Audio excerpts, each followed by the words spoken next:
So we are live now. Good evening, everyone, and a warm welcome to yet another web series by IRIA. But this time it is a little different. This is not a purely academic program. This is something really, really practical. All of us know that we come into a specific field of medicine with an intent to start our own practice someday. When we enter radiology, things are very different from other fields. Like it's one of the most sought after branch, and we know that the toppers in the entry exams take radiology. But when it comes to starting our own practice, there are new challenges specific to radiology again, because our machines. Just a second.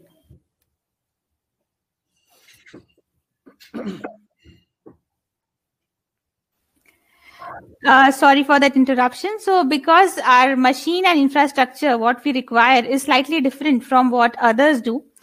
And we sometimes are in a dilemma that if or not, if and buts, whether we should think of starting our own practice, whether we should just join some corporate setup or join some government setup and continue with our practice of radiology. So to solve all those doubts, we have brought a panel of key experts from this field who already have a very successful practice model, and they can guide us through.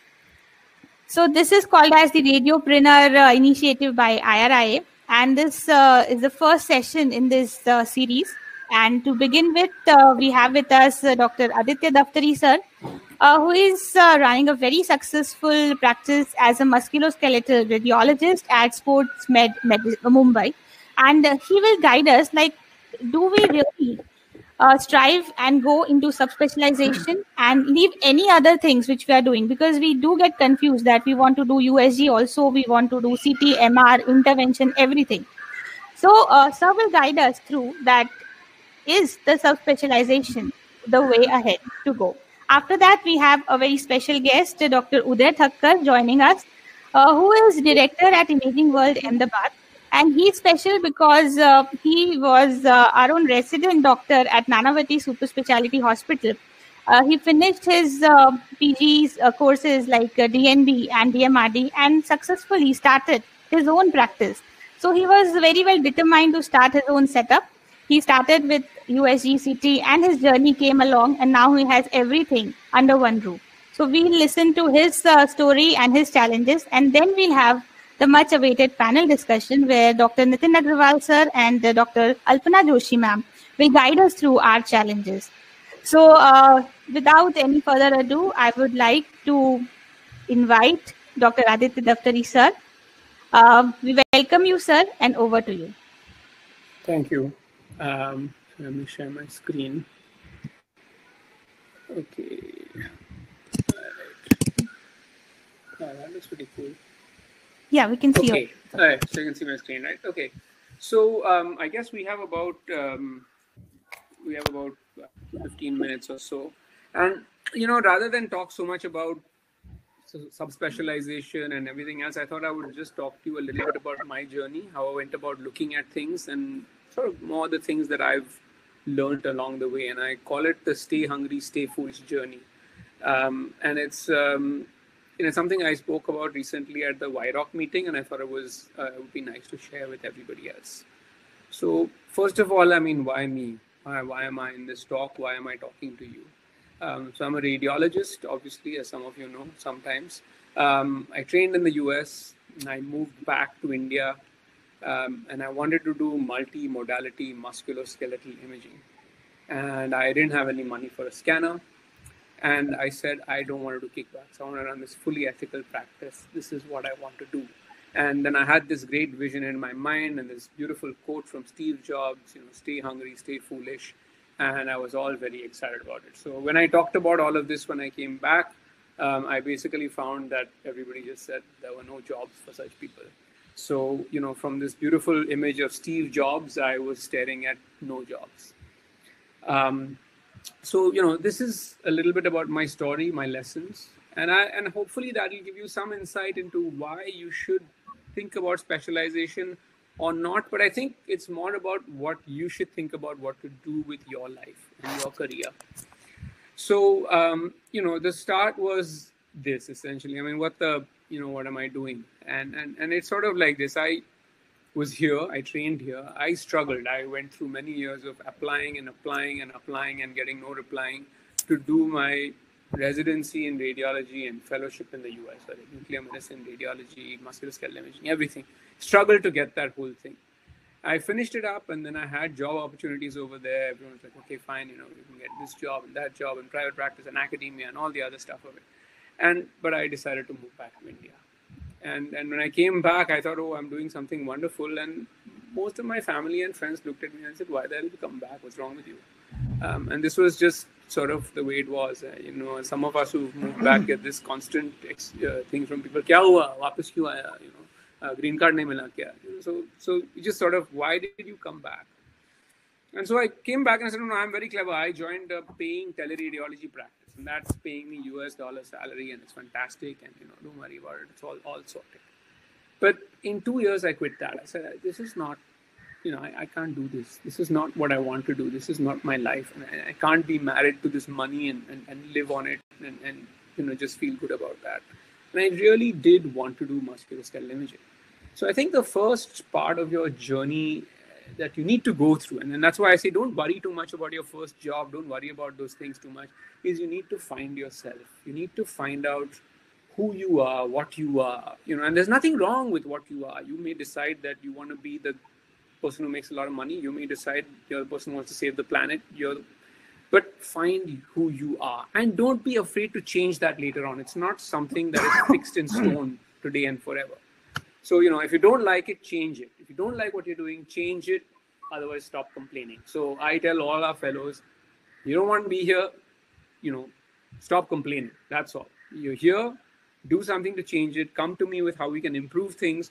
Don't come to me and say, I can't do this. Just come with a solution and then we talk. Okay. Second thing is stupid lives matter, as you're seeing, currently in the world. And for this, I say, like I said, I decided to do musculoskeletal imaging, and I came back and I talked to people, and they said, what is that? And I think about this. This is a conversation in 2006. That's almost 15 years ago.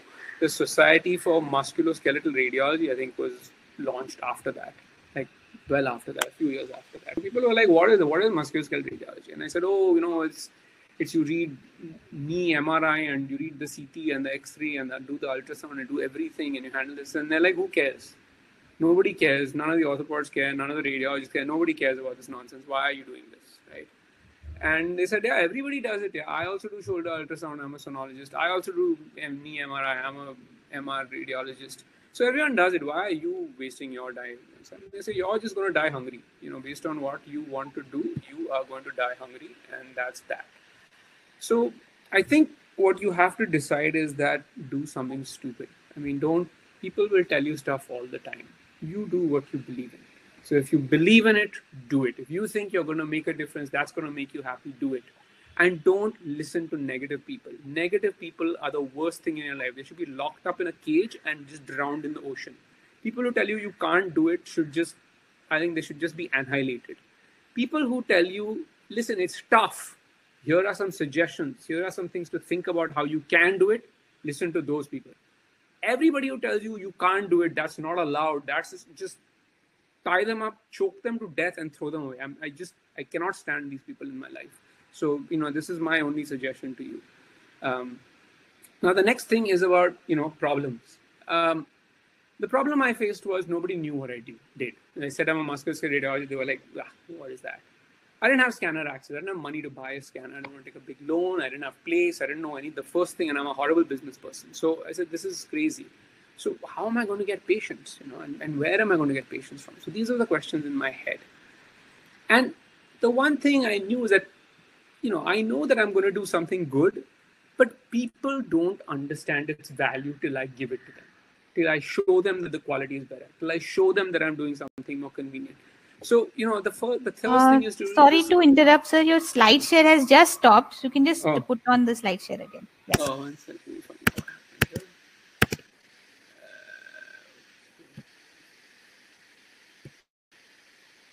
Did it just stop or is it back now? It's back now. Yes, sir. Okay, all right. So where did I? Okay, so yeah, so I think here you just need to understand your space. So whatever you're doing, try and understand it. So think of what's missing. What is that piece of life or that piece in everybody's existence that is missing that you're going to try to fill up? Okay, if there's a shortage of musculoskeletal radiologists, that's what you're trying to fill up. If there's a shortage of neuroradiologists, that's what. If there's a specific aspect of something that is missing, think about that. Understand the space that you're going to go into or that you're exploring. And then this is sort of standard. You just don't know where to start. And so for me, what I did was I realized that my problem was that I did not have a scanner. So I had to find a friendly scanner. So I went to NM Medical, and Rahil Shah was there as a good friend. And I didn't know him at all before this. I spoke to him, and people told me, "Oh, be careful, be this, be that." And you go with your gut, you find somebody who you trust, and you go with them, and then you see where things go. Then you had to find, okay, where am I going to get patients from? So I had to find somebody who'd listen. So I had to go to people who would understand my point of view. So I went and go meet anybody. Go meet the most famous person, and they will understand where you're coming from if you have a good sell or a good story. And I spoke to Anand and I spoke to Abhay Nene, and they both came back and said, "Look, we support you. We think this is a good thing. This is going to help patient care. So if you're in earnest, you're passionate, somebody will give you a chance, right? Somebody will throw something at you. And make it easy. Just, make it easy for them to send the scan. So, send it to any center. We won't increase any charges. We'll do centralized reporting.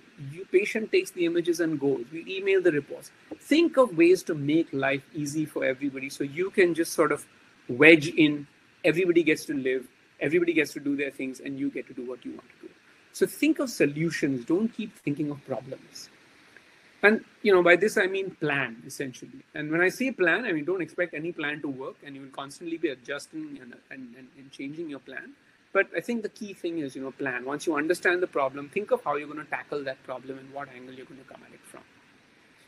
Now, this is sort of another thing that we come across, is that how did my practice start? I got a phone call at 7 o'clock in the morning one day from Anand saying, "Listen, I've got 3 patients, I got a part 2. And I was like, oh, I'd just spoken to him the evening before. I'd just spoken to NM the evening before. Nothing had been set up, but the opportunity was there. So I did. I picked up the phone. I spoke to Rahil. I said, "I've got 3 patients. Where do I send them? I want my imaging protocols. I want this. I want that to happen." And he said, "Fine, we'll do it for you right now." And he made it happen. And then I worked really hard to get the scans back on time, to get the reports back on time, to make sure things were done well. And then I followed up with him. How did you like it? Was it okay? Was the information good? Was the image quality good? Explaining things and spending time with him. So I think the key thing over here is to be there. So when, be there, be aware, and care about the patient, care about the doctor, care about the imaging center, care about everybody you work with. Don't just use somebody for the sake of their being used. So opportunity will knock.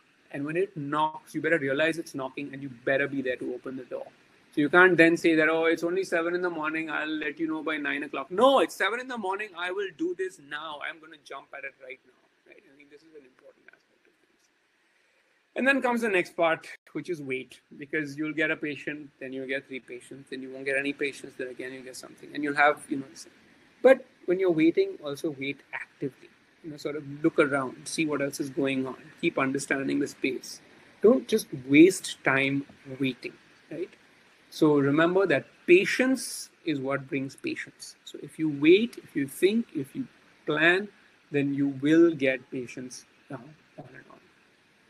And this is one thing I want to drive home to everybody. People go out thinking about business and thinking about money and thinking about all this stuff. But I think the number one thing that we have to remember is we are doctors and we are out there for patients, number one.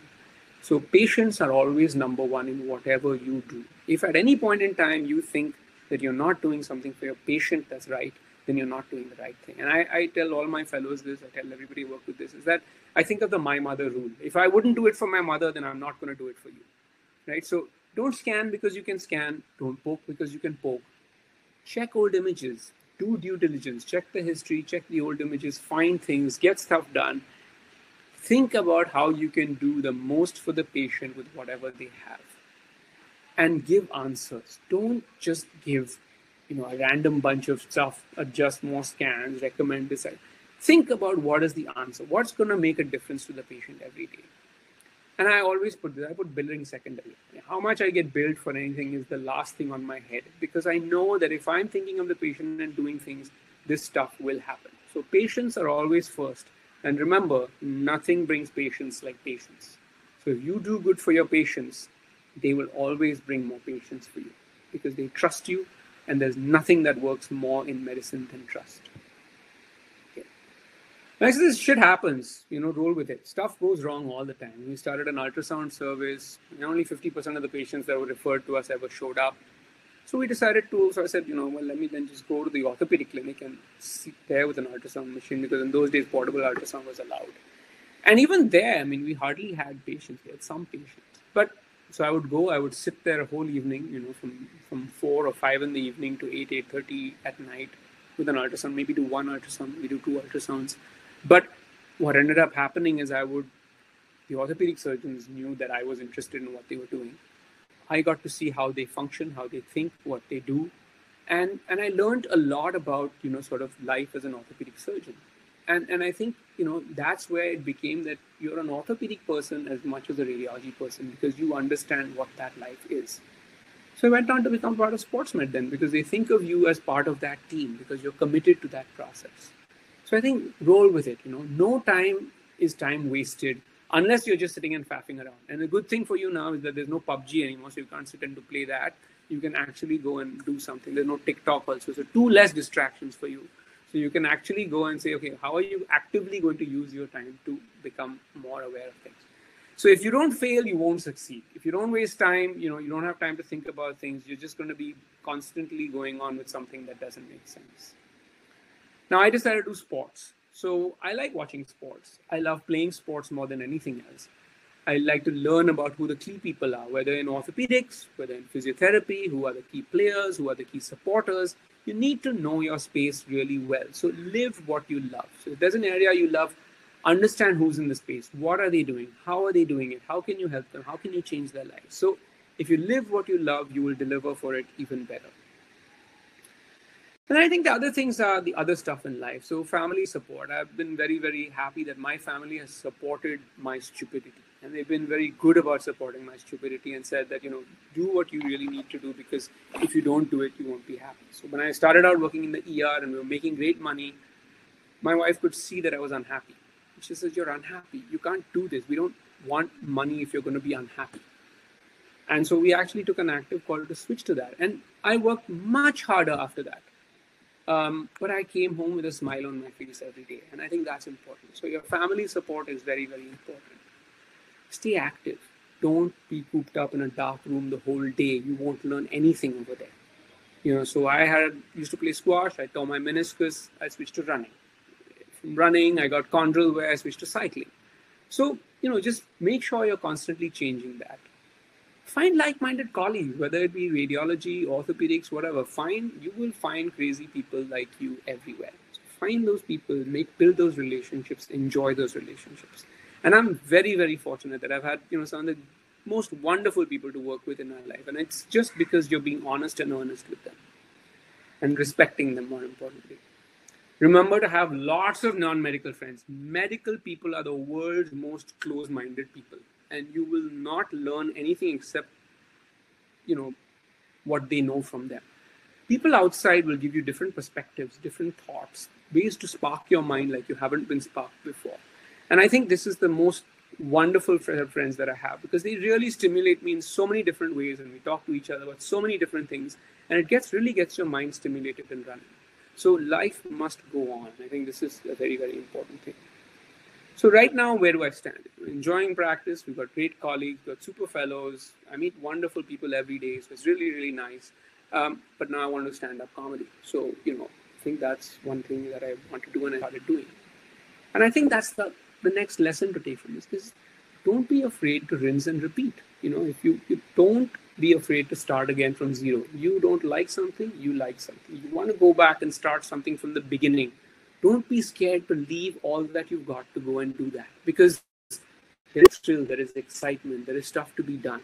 And it's not like you've never been at ground zero before. You know what it feels like, and you know what it is to start up, and you know all the excitement, and you love that journey. So, if you're the kind of person that is unhappy where you are and you want to make a difference, then this is the kind of thinking that you need to have.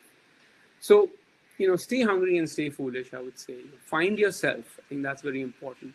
Do something stupid. Just because somebody tells you don't do it, don't not do it. If you believe, do it. Understand the space you're going into. Don't just go in sort of, I want to do this and so I'm going to do it. Understand it a bit. Think of how you're going to solve the problem and how you're going to fit in and how you're going to make your role come out. When the opportunity comes, make sure you grab it and do well with it. Have patience. Things will grow. They will be staggered. They will go up and down. So have patience with those. Believe in yourself. Remember, as physicians, always put the patients first. I can't emphasize this enough, and I think this is the most important thing. Roll with it. You'll have ups and downs. Deal with them. That's fine. Just believe, right?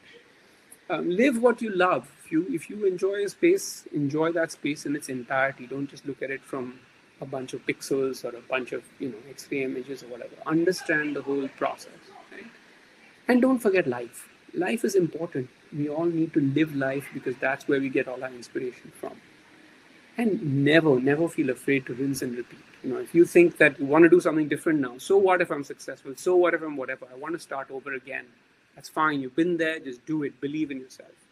I can't emphasize more. It's just believe. All of you have gotten to where you are in life today because you're really smart people, right? It's not easy to get into medicine. It's not easy to get into radiology. It's not easy to finish up with radiology. So you're all smart people. Nobody's really kicked you in the back of your pants and said you've got to, do something and you can do it. So I'm going to leave you with this little video that I sent recently to all of my fellows, and I hope that sort of gives you some insight into what stupidity I'm with.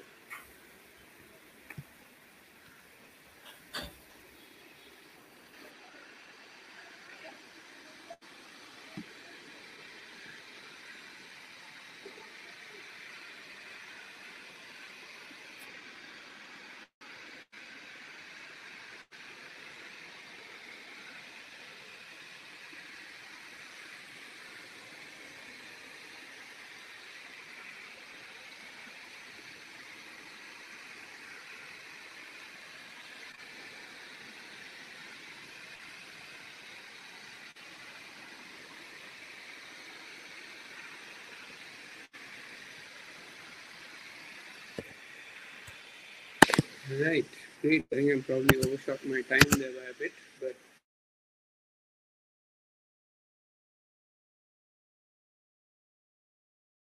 we're interested in this kind of stuff. And so good luck, and that's it. Thank you, sir, for that amazing presentation, and it was truly inspirational. And I think the audience which have connected with us, so though that population is not that high as we have this in academic programs, but whoever is there are the ones who are looking towards these topics and looking towards these tips to start their own practice. So thank you, sir, once again for being a part of this initiative. Great. Thank you. Thanks for having me. Thank you, sir. So with this excellent start, now I would like to move ahead to the next part of the session, which is a talk about teething troubles. So before going into the panel discussion, what we thought was let's call upon somebody who has faced all these challenges very recently, who can share his experience of pros and cons of starting one's own practice. And for this, we have our own colleague and friend, Dr. Uday Thakkar, who agreed to be a part of this webinar event. So we welcome you, Uday. Uday completed his DMRD from Kasturba Medical College, Manipal, and then secondary DNB from Nanavati Super Speciality Hospital, Mumbai. And at present, he is the consultant radiologist and also the director at Imaging World, Ahmedabad. So one of the upcoming and successful radiology practice center in the city of Ahmedabad. We welcome you there. You can put on your mic and video. Yeah, very good evening to all respected senior radiologists. I have been given a topic of teething troubles. So whatever challenges I faced in my initial setup of a diagnostic center, as well as many of the challenges still I am facing, I'll be discussing with you.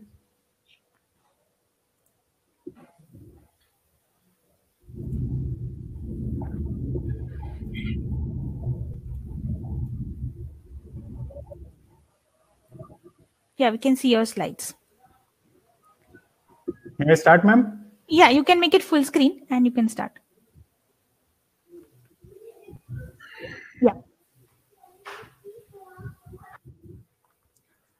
So when I finalized to start my diagnostic center, the first challenge was to find out a proper location.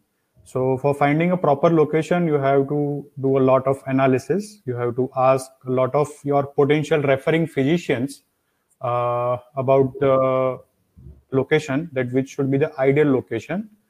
But what I felt is when you ask to more and more person, you will get more and more confused. But again, because you are doing such a huge investment, analysis is must. So after finalizing proper location, again you have to deal with the owner of that particular property, because when they will be knowing that you are going to finalize a particular location and you are going to set up a center with PT scan, MRI, etc., they will think that you are going to make huge profit out of that, and again they will hike the price what they usually demanding for their property. After finalizing location and after finalizing the price for that particular location, either on rent or on sale, the next big question is to start with which all modalities. Like if you ask your seniors, colleagues, everyone will say, and it's right also, that you should start with all the modalities together. Then only you can attract more and more patients. You can attract more and more referring physicians, to be precise. But again, it is associated with a huge investment, especially when you don't know much about a particular area. You don't know much about the referring practice there, and you don't have much contacts with referring physicians, and you don't have much name in general population. So what I did, I started with CT scan, sonography, and X-ray to start with. After deciding my modalities, the big question was which company machine and which particular model I should buy. So we have to balance between price as well as efficiency of the machine. Like I worked in Manipal as well as Nanavati. At both places, we had all high-end machines like 3 Tesla MR and PET-CT in Nanavati. So we first always think of having a very good machine, but again, when you start negotiation and when you come to know about prices, you have to balance between a good machine and a good price as well.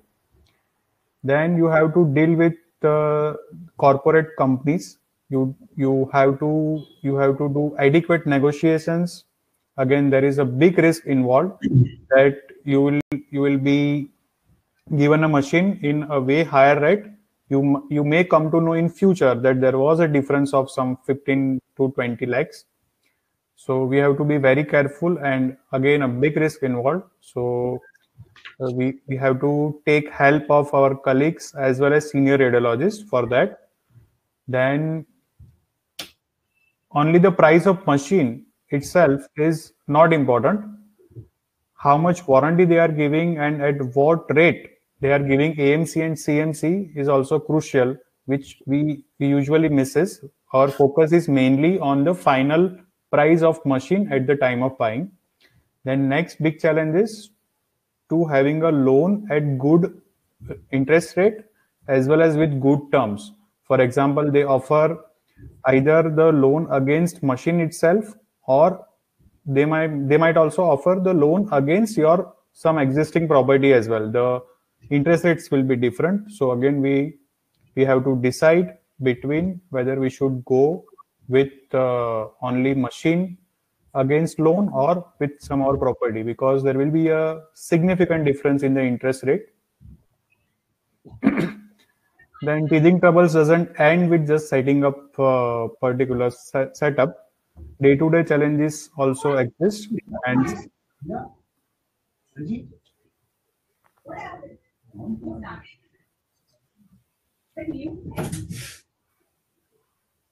so small challenges like setting up of a proper packs as well as coordination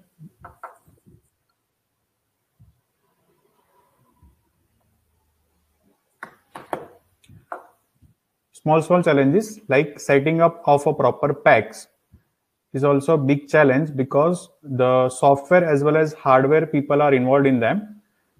Software companies are usually sitting somewhere else. For example, my PEX company is situated in Bangalore and they give online support. So for hardware, we have to take a help of some local vendor.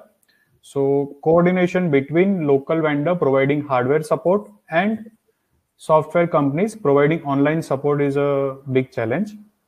Then next big challenge is getting proper staff, proper technician, especially 24/7 availability of a good technician is again a big challenge. For example, in my initial setup, I used to do all the body CT scans. I used to acquire all the body CT scans myself for a month till I found a good, proper technician. Then we have to have a rapport with all the referring physicians. And the biggest challenge is to develop faith for our reporting, as they will be working with some other radiologist, and it will be a challenging task to develop faith in us, especially in initial practice of ours. And even after developing rapport with referring physicians, you have to be available 24/7 for them. That is what specially happened with me. And 24/7 availability of ours always comes with personal life sacrifices. For example, my parents used to tell that when you took radiology as a specialty, we thought that there won't be much emergencies in radiology, but now they are feeling that I am having more emergencies than even a gynecologist. Then next challenge is to develop our identity in general public as well. For developing our identity, the USG is the most important modality, I would say, because it is the only modality where we will be in live contact with our patients. We will be talking with them. So USG has helped a lot me to develop my identity in general public, and even in developing my rapport with referring physicians, USG as a modality has helped me a lot. Then next big thing is to do proper marketing, because we need to get at least basic number of patients to cope up with huge investment and expenses involved. And next challenge is, after doing all this, after doing proper setup of a diagnostic center, after running it with so much challenges, small challenges on day-by-day basis, the next big challenge is deadly competition, especially the price war, ongoing price war in all the cities. Then some challenges which I faced is unexpected situation like COVID lockdown. For 1.5 months, our entire center was almost not working. So the expenses won't stop even if there is a COVID lockdown. So we have to take care of that. And finally, we have to balance between administration as a director of a center versus radiology as a consultant radiologist. Thank you.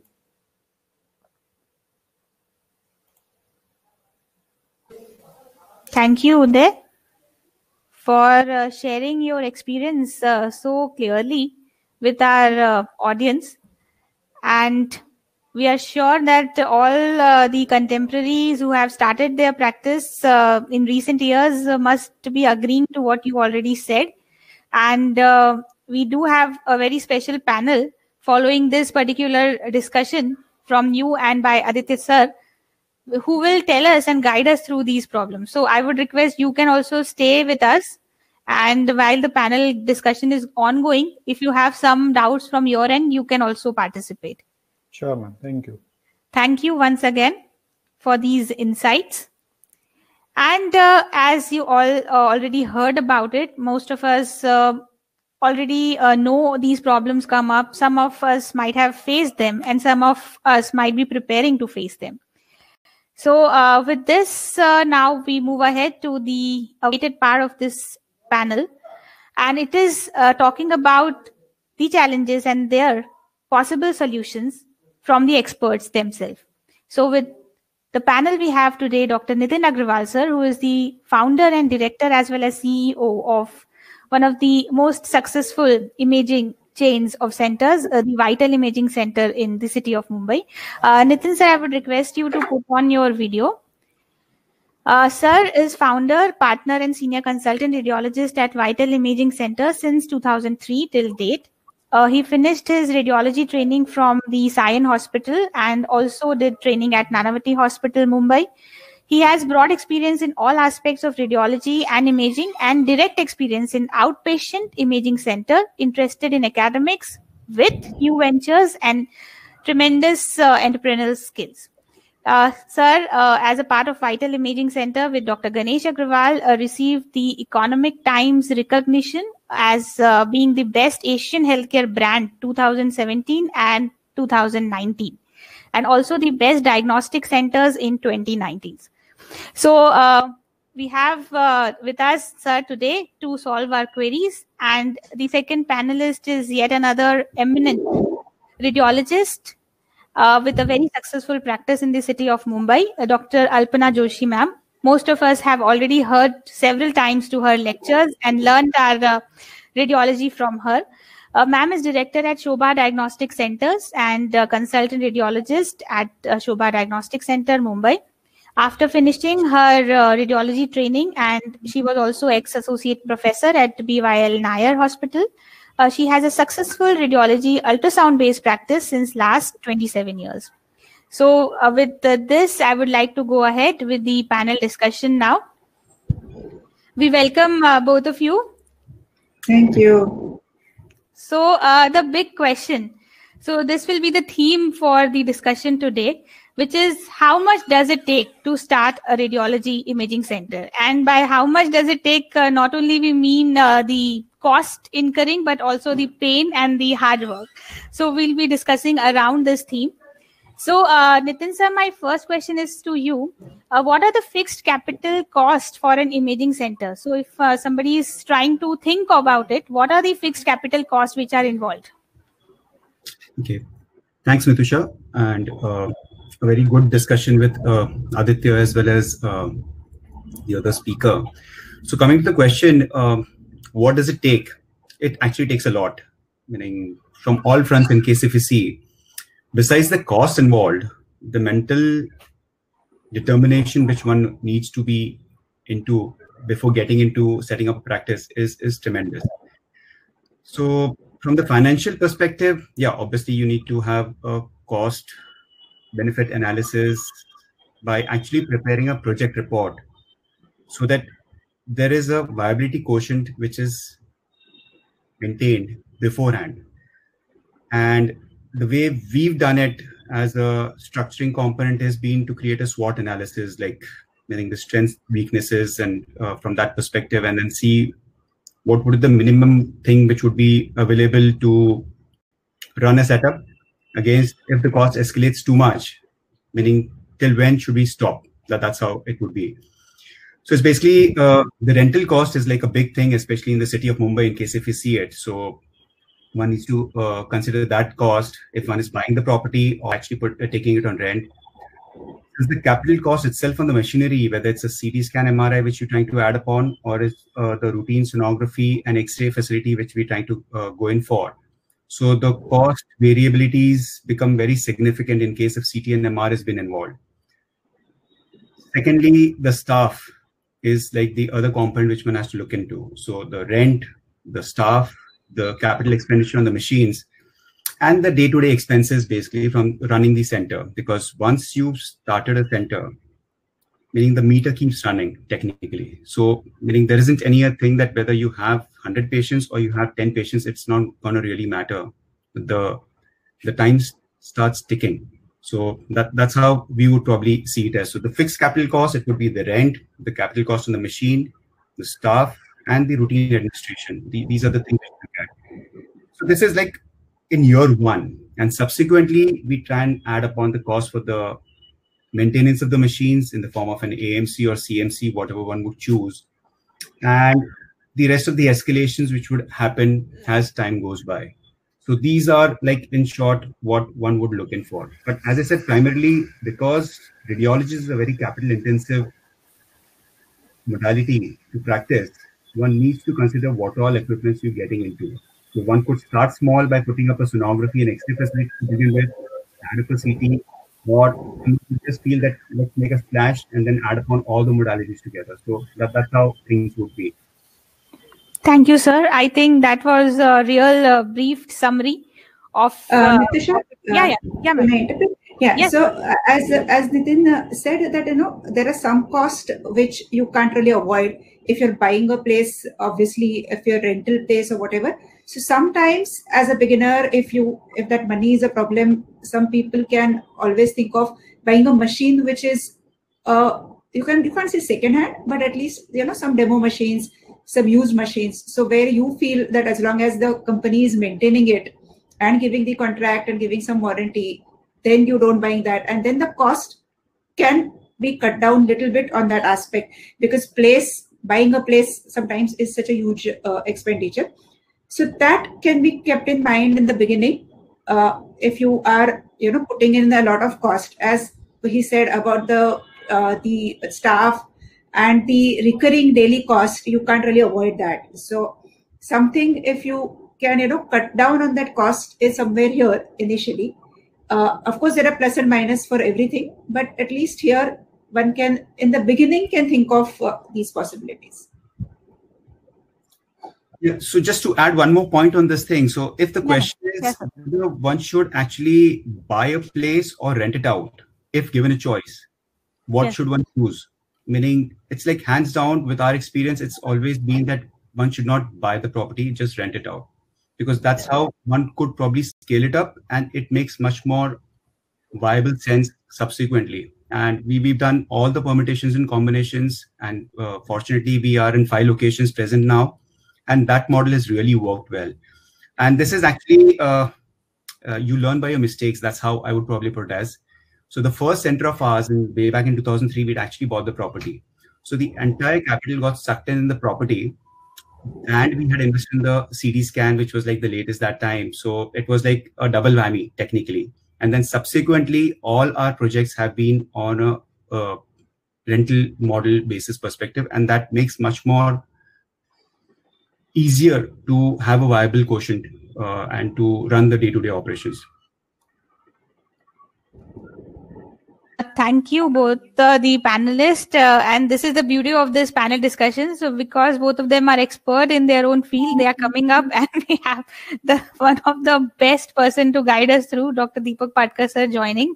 So I think it's a great start by telling about the actual problem of renting a property or actually buying a property when you are starting your center. And maybe, Nitin sir, would you agree that it also depends on the city where you are starting? Because for a city like Mumbai, definitely property is a big thing to buy. But for maybe a 3-tier city, do you think that, yes, we can go ahead and buy a property, something like that? Yeah, meaning it depends upon what do you want to achieve at this end of it. Meaning, we're just not trying to see it as a business model per se. As a radiologist, the first thing which we're trying to look at is you enjoying the work. So if you want to scale it up, then obviously it would still make sense to rent it out, even if it's in a tier 2 or tier 3 city. I think it really makes sense because you can scale it up faster. If you actually do the maths, which one should know, in fact, to begin with, when I said that the fixed capital cost involved, one has to look into and have some basic knowledge of the financial statements. If you don't know that, one has to learn it, meaning we didn't know it at the start of it. As the time progressed, we actually evolved and then got the domain expertise on that as well. And you can't escape that. But having said that, even in a tier 2 or tier 3 city, I think if you have tons of money, obviously one could buy the properties. But as a business venture perspective, one should probably rent it out even in those places so that you can scale it up faster. That's how I would see it as. Great, sir. So with this insight, let's move ahead to the next question. And I would like inputs from all the three of you now. So to begin with, Alpana, ma'am, kindly introduce us to the concept of machine and service contracts, like the various contracts we have to put in, kind of Just guide us through these. What are these and are these important? So machines, it all depends on, like, initially, at least when we started, we wanted the best of machine. We wanted to project it as we are really good. I mean, I am just having a ultrasound, mammography, and X-ray practice. But as I said, my main interest was mammography and sonography. So I wanted the best machine for the ultrasound. So we always try to look at the higher end machines. But as I said initially, that if the cost in that initial is a factor, you can always think about some demo machine or something which you are getting at a cheaper option, as long as the company is maintaining it.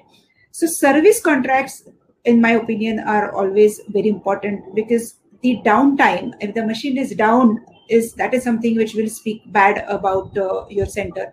So service contracts can be, it can be just as the annual maintenance contracts, where they just come for a service and then they don't charge anything for you. And there is a comprehensive contract. So comprehensive contracts are always going to be expensive, but it will cover all the parts, the internal parts of the machine, the probe and everything. Even in CT scan, it will be tube and the other parts involved.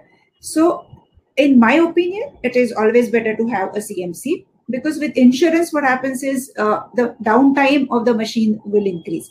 So initially, when you're trying to buy the machine, you should squeeze the company for a maximum number of warranty. I mean, nowadays, at least for ultrasound, companies are giving 3 years warranty, most of them.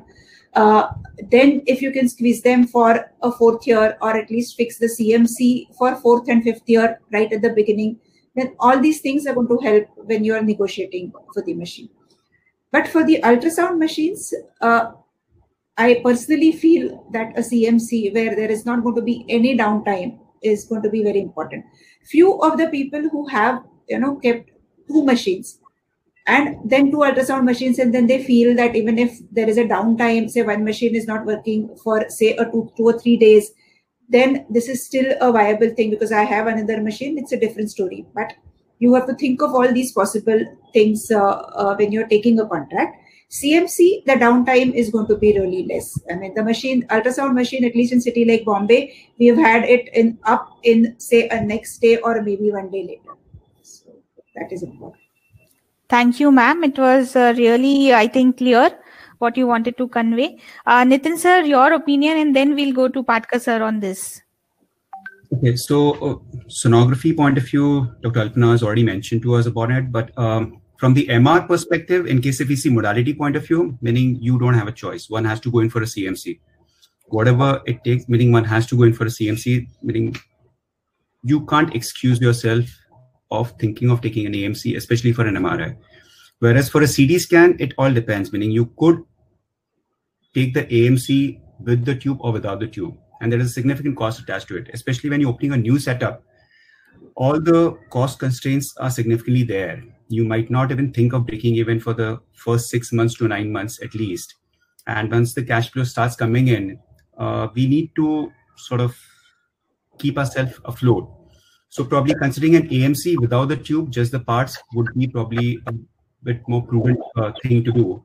Whereas subsequently, as the years pass by, after 3 or 4 years, one could look in for a CMC with the tube, because that's when the tube tends to wear off, and that's where it would make a difference.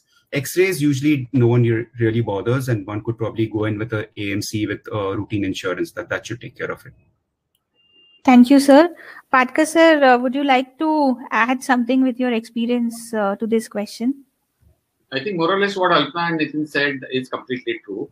I would just add a high volume institute where the number of patients are high and the users are also many. So you have multiple technicians, multiple residents. There's no option but to go for 7 years contract for CT MRI, including tube, because along with usage, wastage is quite a bit. In a standalone setup where one person is going to handle the radiologist part, 1 or 2 persons, and you have good set of technicians, and you have your own supervision, then I would go by the supplier. A supplier with good track record and also the history of machine. For example, some suppliers, the tubes last long. I would go with a CMC minus tube, because I know the tube is going to last on an average by history for 5 to 6 years, you significantly cut down the cost. Whereas some machines, some suppliers have tubes which we know are going to go away in 2 years, 2.5 years, 3 years, depending on your volume. I would go for a complete CMC. As it is said, for MRI, there is no choice, because for something like MRI, even PET, high-end equipments with high-end spare parts cost, there is no way but to completely cover it for your entire cycle, at least till your loan gets over, so 5 to 7 years. Ultrasound, again, if there are multiple machines, low-end machine, you can buy from a third-party vendor. High-end machines, there's no point taking chance. Thank you, sir. I think this part became a lot more clear. And now let's move to the next question. And for the next question, I would again request both Alpana ma'am and Nitin sir to contribute 5 key concerns we should think about before starting our own radiology practice. So somebody like who has just passed the PG 3-year course and maybe 1 year of fellowship, as ideally it is. So what do you suggest, ma'am, if somebody wants to go ahead and start ultrasound practice of their own with maybe an X-ray, maybe mammography, what 5 things you would suggest? Checkpoints, ma'am. So the checkpoints is since we have already discussed about the cost and these factors, one has to be very clear. You have to generate the income. So many times a fresher will think of taking some attachment in the afternoon, putting the time, say, in the clinic in the morning and in the evening or something like that. So you have to first decide about how much time you want to spend in your own clinic. When I started, I did not really like the concept of going to 4 places. So the USB in our clinic probably has been the availability which we showed from 9 to 9. So people knew that somebody is always there in the clinic, and that's how we picked up. I never went to any attachments or anything like that in the afternoon. But then again, for the cash flow to come, you have to think about these factors also. So then the timings which you're going to spend in the clinic, and if you are going to take some attachments, then you try, take some hospital attachment, and you feel that you will be generating some work from there also. So that needs to be then decided. I mean, what are you comfortable with and how you want to work there. The second important thing is, of course, the staff. We learned a lot about this from Dr. Patkar himself, because he was always very particular about the front desks and the staff, and which really is very important. We have had compliments from the patients saying that, Madam, I've been waiting for 2 hours in your consulting room, but I wouldn't mind waiting more as long as this lady who is sitting at the front desk is answering all our queries and answering on the phone.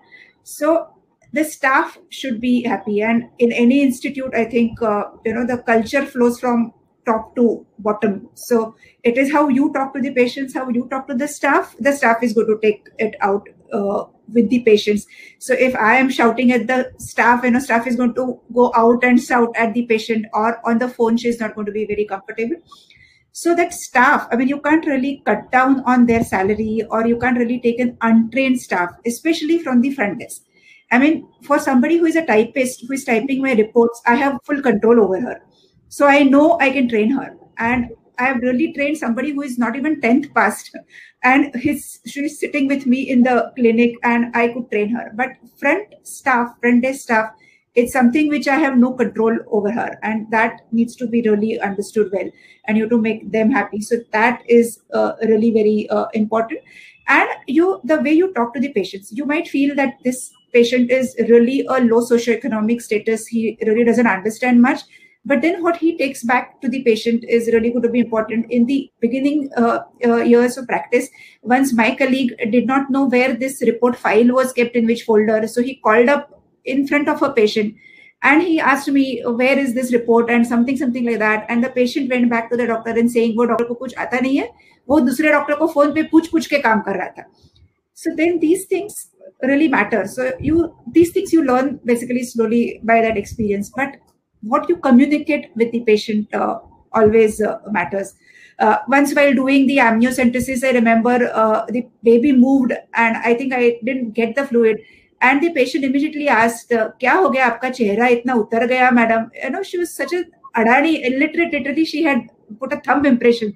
but they can make out these things. So what you should learn is how to talk with the patients, how to be really very efficient from that point of view, and the availability and the work and the staff. I think that is what really matters a lot. Thank you, ma'am.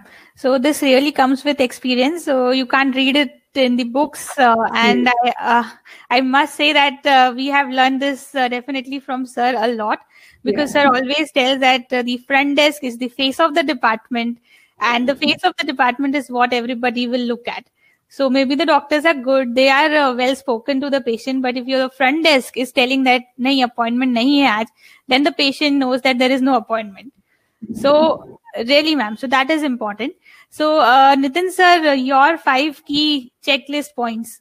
Somebody wants to start MRI and CT scan center.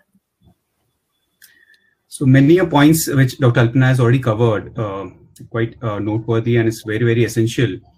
But I think one has to, before starting off, has to decide, do you have it in you? Because one has to remember that there are a lot of sacrifices which are going to be there. And it's not going to be for a day or a month. It's going to be an ongoing process for years to come. So if you only have that thing to sacrifice, because when someone takes radiology during residency, everyone feels, oh, it's a cool branch. We don't really need to bother about emergencies and all those things. 9 to 5 job, and that's about it. Even in your practice, you would feel that there's no emergency or something else for the sonography department as well. So as Dr. Alpana also mentioned, the availability becomes very, very crucial, especially in the beginning. And you would feel, abhi starting mein karna hai, baad mein nahi zarurat padega. No, it's all the more required subsequently also, because they start expecting you to be around. So the availability component of it, the sacrificial component of it, whether it's from the family front perspective and everything, one has to bear it in mind.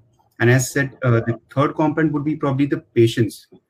So patience and persistence will go hand in hand, and it's going to take its own sweet time. We can't really expect that I've done everything, still things are not working out. It would, but it would need that patience and the commitment to go on with it day in, day out. That's the most crucial thing which one has to look into. And obviously, the location becomes a very important thing. As you said, that someone who's trained in Mumbai, for example, done a radiology or been staying in Mumbai, would one start a practice in a tier 2 or a tier 3 city? Because obviously, it's much more viable. The trade-offs are there with it, and one has to look into what one would have as a pro and con against living this city where you've been born and brought up. So those are the things. So the location becomes paramount, patience, persistence. These are the points which probably I would highlight. And the other one important thing is again the reports, which also we learned from Dr. Patkar, that the reports have to be really, no mistakes, and whatever said and done, sometimes there are so many mistakes, some typing mistakes which the staff has done, and you really have to listen from the patients a lot of things.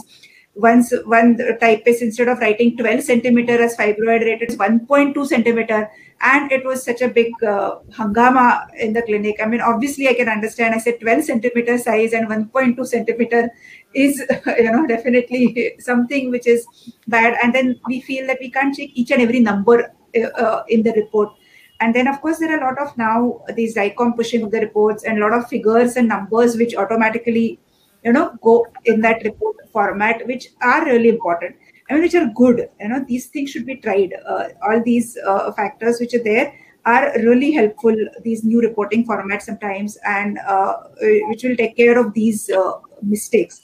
So reports, in a city like Bombay, giving again report immediately. Of course, in CT scan, MRI, it is not possible, but at least in ultrasound, we have been giving reports immediately, and that really helps the patients. Nobody wants to again come back for the report in that traffic.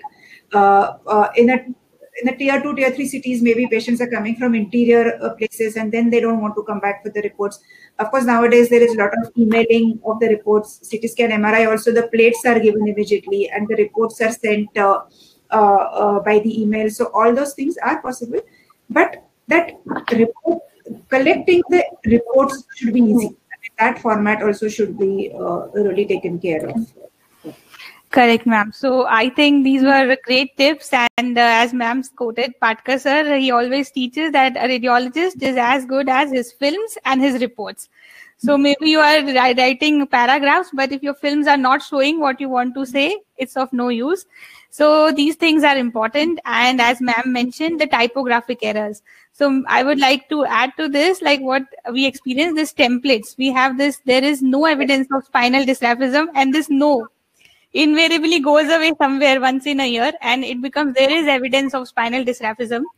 And the patient is that, is there spinal dysraphism or not? So those things, like sir, even if he has so much things going around him, he keeps his mind clutter free. We don't know how, but he makes a point to check each and every sentence, even the grammar in the report. Patka sir. So sir, if you could add a few more points to it, and then we can move to the next question. You're not left any point for me. But having said that, location is very important. Density of radiologists around you. So when you're new, if you're competing with 15 senior radiologists, you're not going to win the battle. So location, like both the panelists said, density of radiologists around the location that you're selecting, ability of population to pay. If you are going to have it next to a medical college or a remote location, people will not be able to pay. Availability is very clearly the most important thing. Also important is that is something that is not taught in the books, is how you are able to innovate all the time, which Nitin does very well, and market yourself. It's not very easy because we're not taught it, and we have to learn it by experience. We have to keep innovating.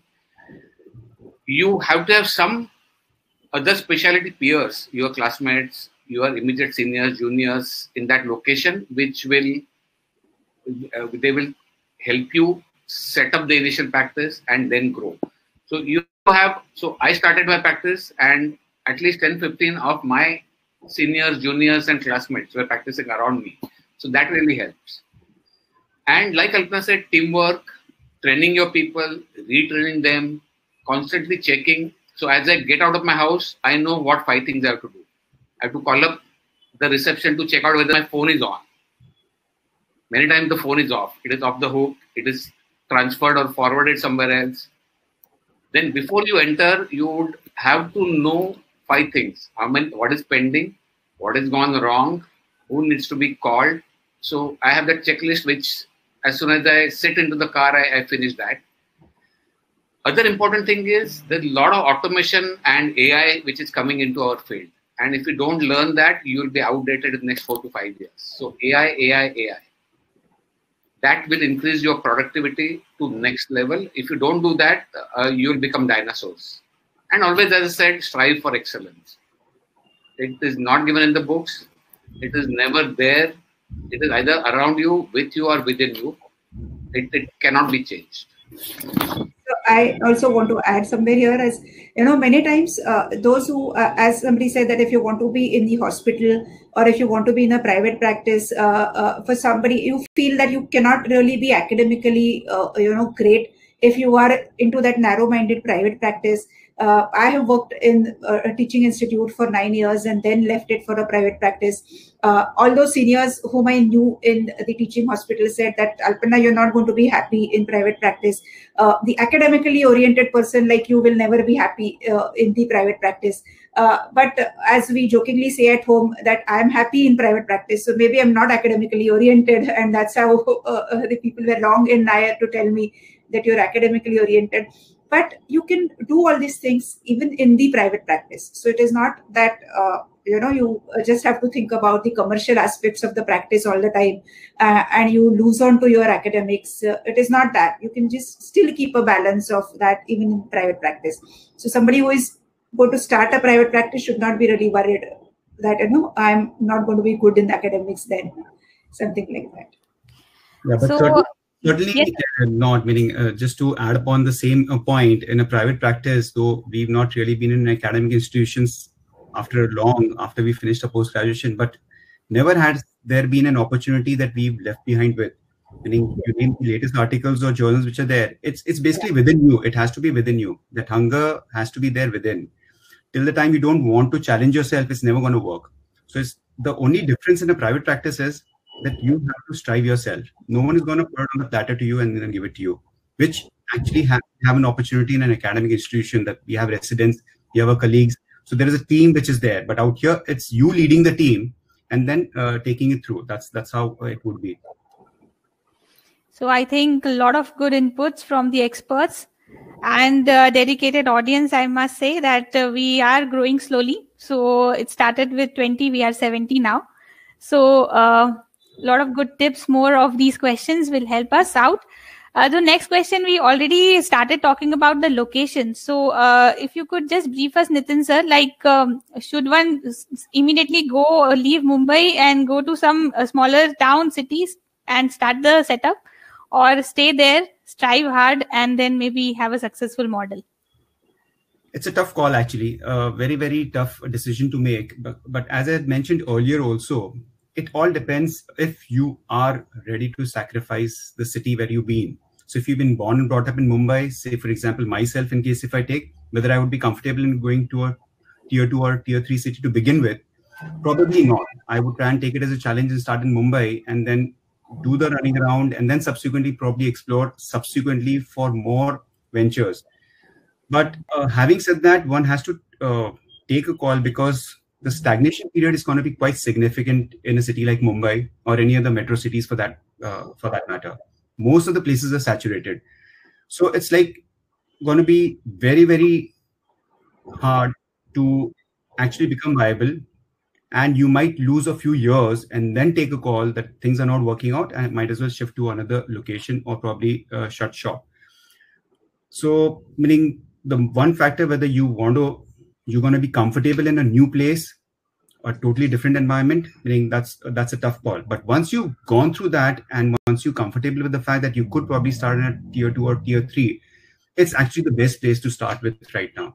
So in case if you see as a successful model or a viable alternative, you obviously going to do much better and much faster in the smaller cities presently, looking at the overall scenario in these present times. Alpana ma'am, your suggestions in this regard, if any? No, I think whatever Nitin has said is true enough. As I said, like I was always born and brought up in Mumbai, I would prefer to stay here.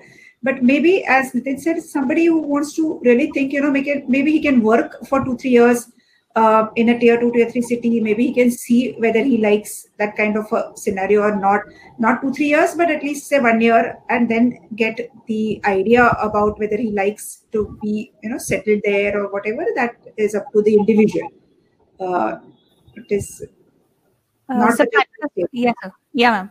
Patkar sir, if you would like to add something. I have a contra view on this. I feel it depends on what you want to do. And the classic example is Mitusha. She's always stayed in Bilaspur, born, brought up, worked in Nagpur. And she so very easily settled in Mumbai. It depends on how passionate you are about your subject. If you want to stay in big towns, you have to sub-specialize. Spend little more time. But name and fame comes quickly. If you want to make money, remain generalist radiologist, and then tier 2 city or going to even Taluka place. I know people who do 150 ultrasounds a day, and we feel they must be doing it at 500 rupees and 1,000 rupees. They charge as much as Mumbai and make millions. We struggle and talk about EBITDA and minimum profit margins. So you have choice. If you want to stay in Mumbai, there is a lot of scope. If you want to stay in Delhi, a lot of scope. You need to subspecialize and you can still make equal amount of money. So game has to be patient and waiting. If you want a shortcut and quick shortcut, remain a generalist radiologist. And I know somebody in Mumbai who just does ultrasound, goes around on scooty, makes 5 lakhs, going to 5 places for 2 hours. There's nothing wrong in that. That's taken up. So there are ways and means. It finally depends on what you want. So finally, you have to make a firm decision and then strive hard for the success and excellence. So with this, we move to the next question, and I would like to start with Alpana ma'am. So ma'am, what do you think? Is it better to start in a team, like 2-3 radiologists together, so that we share responsibilities, share profits, but share losses also? or just have myself as the sole owner of everything, losses and profits? It all again depends on the mindset. We are in a team practice, and we 3 radiologists, so we feel it was much better to be together. We each can specialize in one particular branch, because as we have heard that there is a lot of scope for subspecialties now. In my absence, the clinic is taken care of, the responsibilities are shared. It has never been losses, but of course, if there are 2-3 different people with 2-3 different abilities, that is going to help. I mean, if all have same mind, same kind of say I am good in academics, somebody else is also good only in academics, maybe it will not work. But if somebody is good in marketing, if somebody is good in administrative work, if somebody is good in these things, then all that thing together works. Personally, I feel there are more of pros than for the negative points. And now, in fact, is a time for teamwork and this. In fact, in a hospital setup also, people are starting with 3-4 different specialties together and starting a hospital and working together. So the team is a really important aspect, I think, now, especially in this practice. But again, you should be willing to adjust with the other people and take their views. So again, it's all up to the individual. I know a few of my friends who've said that I cannot really get along with somebody else on a day-to-day basis and a day-to-day practice basis and things like that. But then it all depends on how you like it. But I will be pro team practice. So that was ma'am's opinion, and ma'am really appreciated when we work in a team. So Nitin sir, what do you think? Yeah, I mean, in case if given a choice, a teamwork obviously works well because you have a lot of flexibility. So like, as we've discussed in a private practice, you need to give your whole and soul. So since you're going to be available throughout the time, where are you going to take time out for yourself or your family? It's never going to be a win-win situation from all fronts. So it gives you that flexibility. Secondly, the con component of it, not really a con, as Dr. Alpana also mentioned, the wavelength match with your partner, whom you're going to be working on a day-to-day basis for years to come. There's always going to be a time when you would have some frictions. There would be some difference of opinion and all those things. But one has to learn the patience or probably the let-go attitude and not really get bogged down with it. And if obviously when there are 2 people discussing, there has to be some friction. If there is no difference of opinion, it's not really going to work the way it should. So one should have those differences and one should come to a conclusion at the end of it. And that's how things would move. But if someone is of the temperament that I can't really adjust, as ma'am was also mentioning, then it's going to be a tough call, and that's not going to be your cup of tea. And one has to adjust to everyone's whims and fancies at the same time. But over the years, one gets used to it, as it's happened in our case also. I have a partner, and things have worked well enough so far, meaning it's been more than 15 years. So technically, one could probably put it as a marriage. But at the same time, one has to deal with it and then move beyond rather than actually nitpick on small things. So teamwork obviously works well. It gives you immense flexibility and there is someone to hold back upon. But obviously, as you said, that the profits also get shared, but one need not be that fickle-minded and then not really enjoy the freedom which comes along with it. And over the period of time, you will realize that the profit margin also doesn't matter, because initially maybe when the profits are less, you feel you're sharing it with 3 people, but as the practice grows, at the end of 15 years probably you're making the same amount of money as somebody who is making an individual setup. And in fact, now he is feeling bad because 1 month out of the 1 year he's absent, and anyway he's losing onto that his profits at that time. Whereas if I am absent for 20 days, my colleague is taking care of the clinic, and overall it is getting compensated for my illness. Somebody else is there for my pleasure trips. Somebody else is there, and things like that. So eventually, at the end of 10 years, the profits also don't really matter so much.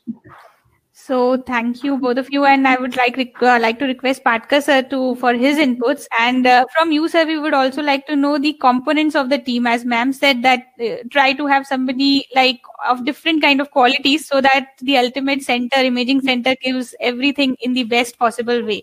So if you could highlight some important components, sir. Your panel is lopsided, Mitusha. There's nobody doing solo practice here.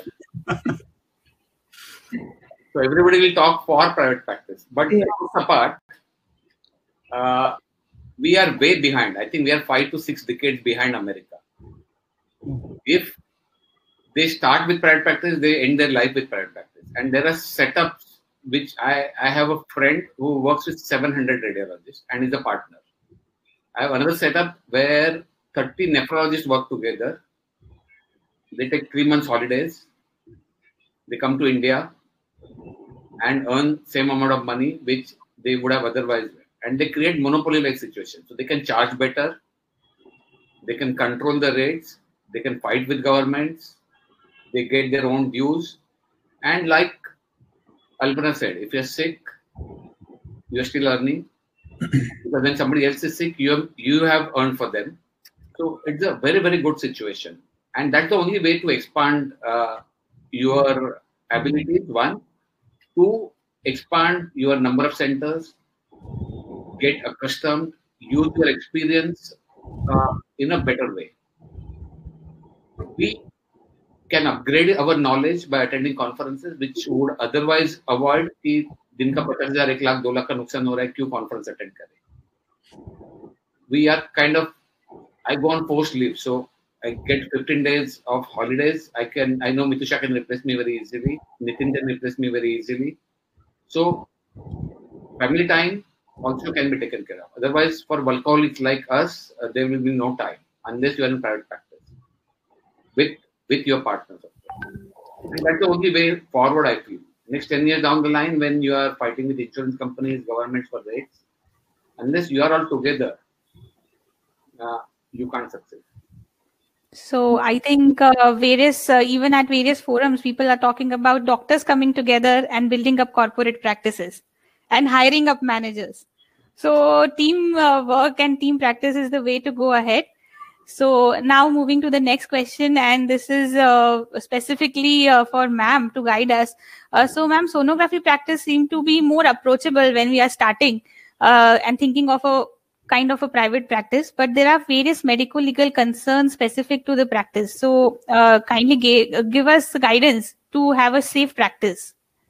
I think, medical legal issues are there everywhere nowadays.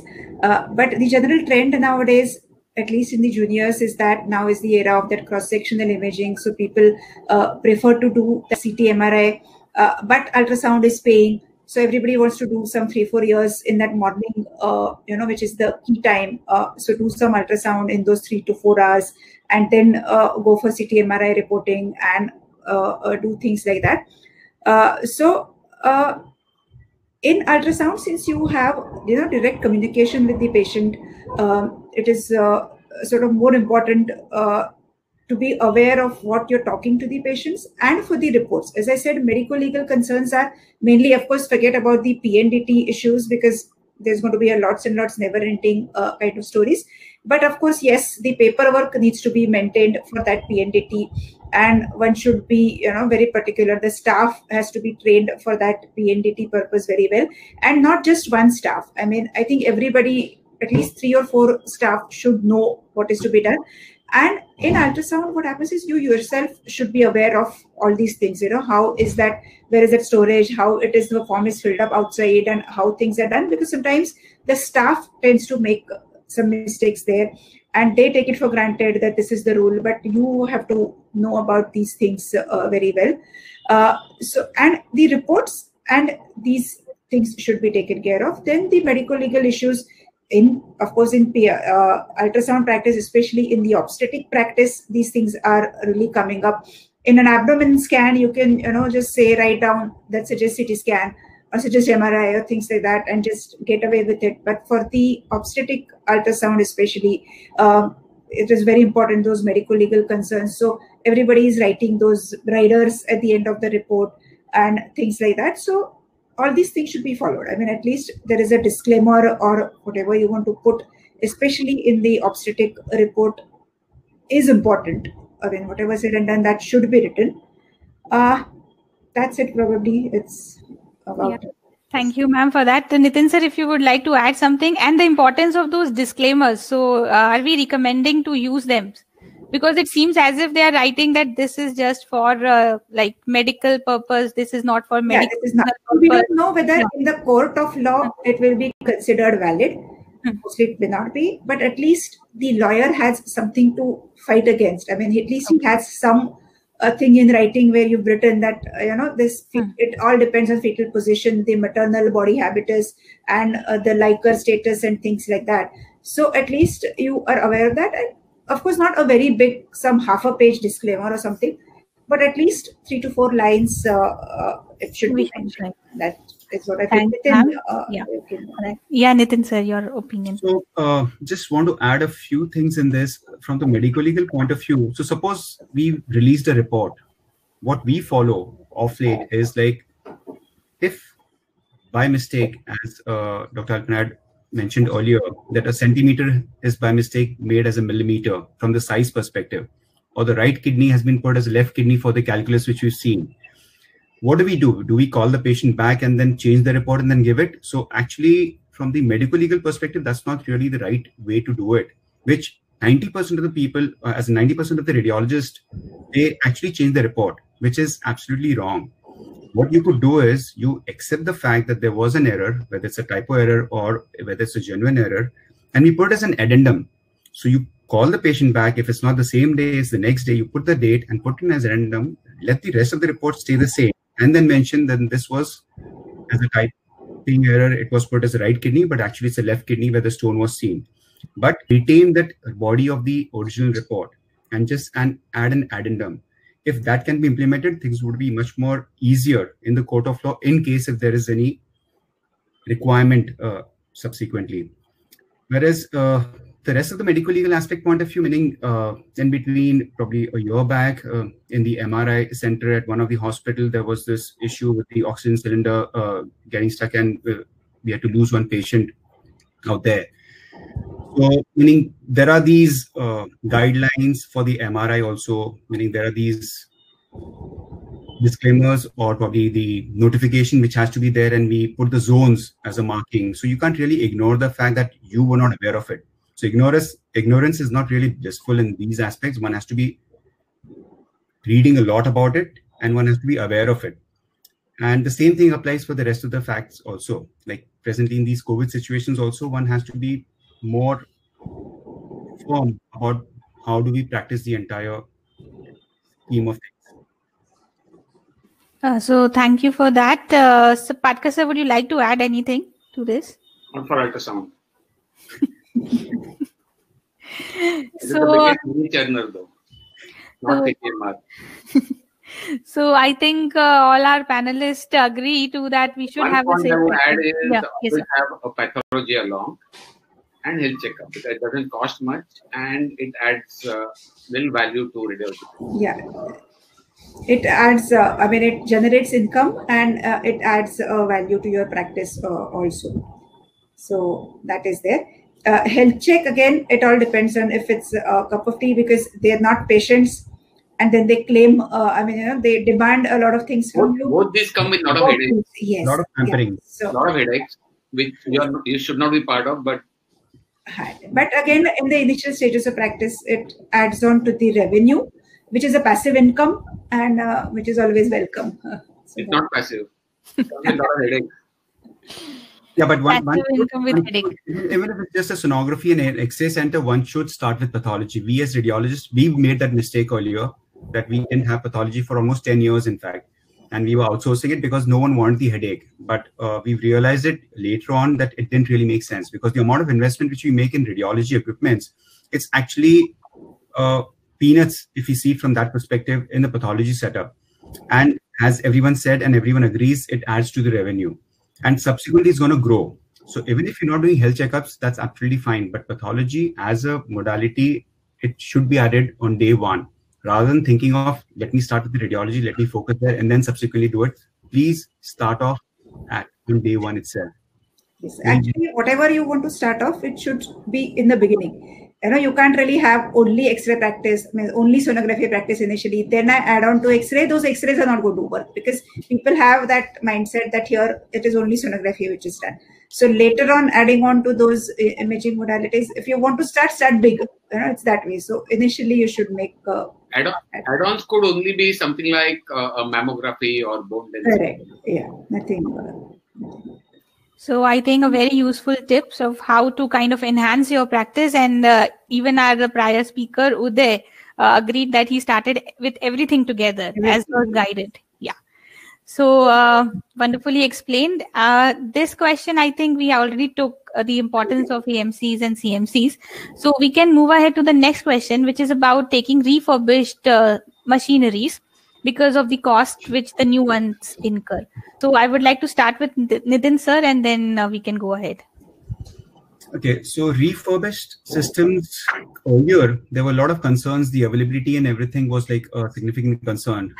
Now in these times there are a lot of players available, and the service backup given by them is also quite technically reassuring compared to the OEMs which are there. But having said that, meaning as we discussed earlier also, it depends upon what setup you're starting off with. What is the capital expense which you want to incur to begin with? So if the project cost has been made to the effect that you could be able to absorb that much of a cost, then I would want it all to begin with. Meaning I would want to have the best of the systems. But then subsequently you realize that that was actually a big mistake when there's no viability quotient happening, whether it's in 6 months time or a year's time or 2 years time. So whether your project cost is 3-year, 5-year or 7-year timeline, depending upon whether you're adding an MRI or CT scan to begin with. But facility, then things are like easier.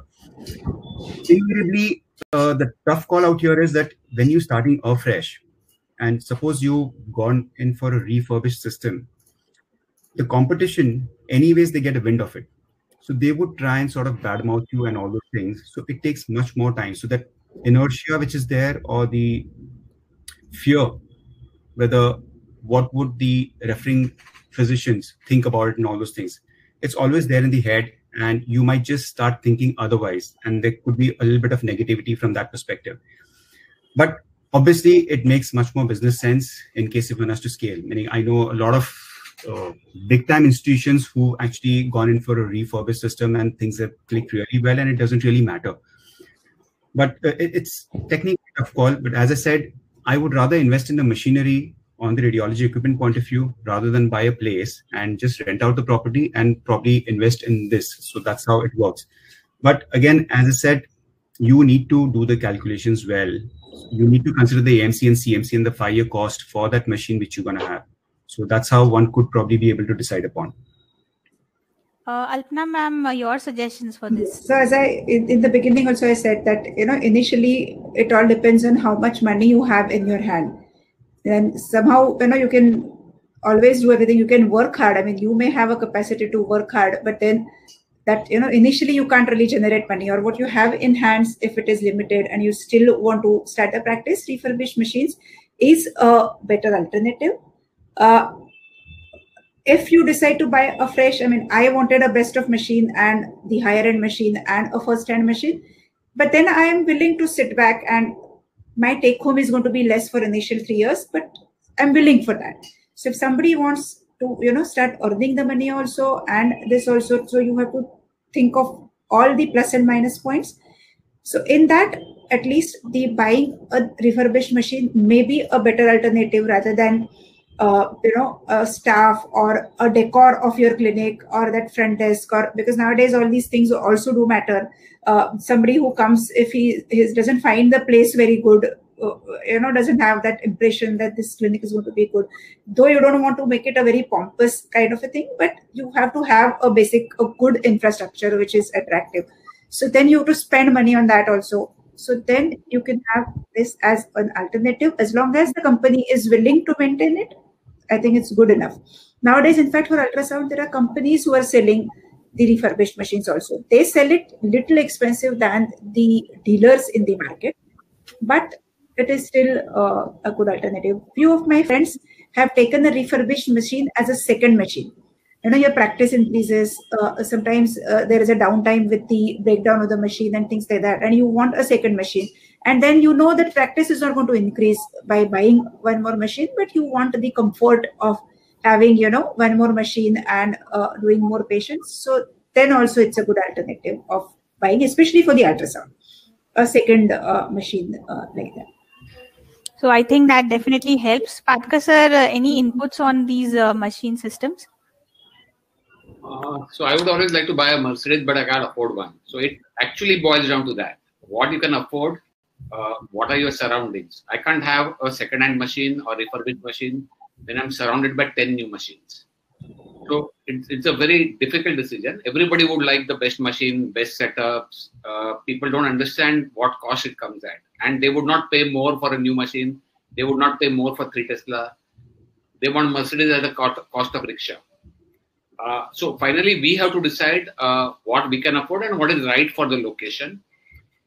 Many of you may not know that 55% market in terms of value today, not the numbers, is refurbished and second-hand market. So second-hand market has already overtaken in terms of value, price, rupees, the first-hand market. So everybody knows. So probably the newer radiologists are more aware of the finances than we were aware of, and that's a good thing. Comparison will always happen, so we have to be aware of that. More importantly, I would like to make 2 points here. One is you should be aware of fly-by-night operators. So same second-hand machine will be available at 50% cost, 30% cost, and 10% cost, and they will last only that much. So you have to be very sure whom you are buying it from. It has to be a buyer, a seller who is in market of that kind of machines for years together. You have to check with your peers who are using it. So if I am looking for a refurbished machine, I'll first ask that guy, give me a list of your users, and pick up a user who is reliable, whose word you will value, and talk to them. So these were 2 points that I want to make. Don't look at fly-by-night operator. They'll be cheaper than the regular operator, and talk to your peers before you pick up a machine from him. So as our panelist said that yes, it's a good alternative to think about if it's feasible for your practice to begin with, but you have to do a bit of research and be sure about what you are buying. And that is why IRI as initiative wise has started this kind of program, so that we can guide through these kind of platforms, and various details will also be shared on the IRI website as well. Now moving ahead to the next question, which one of our delegates, Dr. Chetan, also asked that shall we resort to tele-reporting services and engage ourselves in looking after some other aspects of the practice, like marketing maybe? Dr. Chetan asked it in a different way. He says that if somebody is good in, say, sonography, but has CT-MR center as well, so shall they resort to teleradiology for the CT-MR part of it? So the role of kind of collaborating with tele-reporters. Nitin sir, I would like to start with you. So tele-reporting obviously makes sense in case if you see it as a advanced format as well. So everyone is not an expert and things are changing. People are expecting subspecialization in all the modalities which we have within radiology. So whether it's a neuro expert or like we do this MPMRA for the prostate and all those things, but I might not be really an expert in that, and I would want to have the best report. So why not outsource it? So obviously when we have the opportunity and the availability of a tele-reporting service, one should obviously engage into it. There is no harm at all. In fact, it's always going to add more value to it. So as a subspecialized thing, obviously it makes much more sense. But if you're reporting the same thing and you're just engaging someone because you want to do marketing, I probably think that's not really the right approach. As I said, to begin with, you should have it in you to do everything on your own. And there would be times that you would feel this is not my cup of tea. Marketing is not my cup of tea, or probably I'll hire someone and then he would do it. He would fill in, but then he's not going to give you the audience which you are expecting or the patients which you're expecting. So the flow and everything is going to be there when you are actually going to get in the field, meet people, make yourself available, make them aware of the fact that what are the advances which you have in your practice, how are you different with your competition? And even if you have the best of the machines, but it's not being spoken upon, it's not going to really matter then. So meaning you actually have to dirty yourself, get on the field, and that's how it's going to work. But having said that, as I said, it's obviously a good tool and one should exploit it to its maximum. Thank you, sir, on that. Alpana ma'am, your inputs? I'm mainly into the ultrasound practice where tele-reporting is fortunately not possible. If somebody says that, I will say that when I scan the patient, it is going to be different than when you send me the image.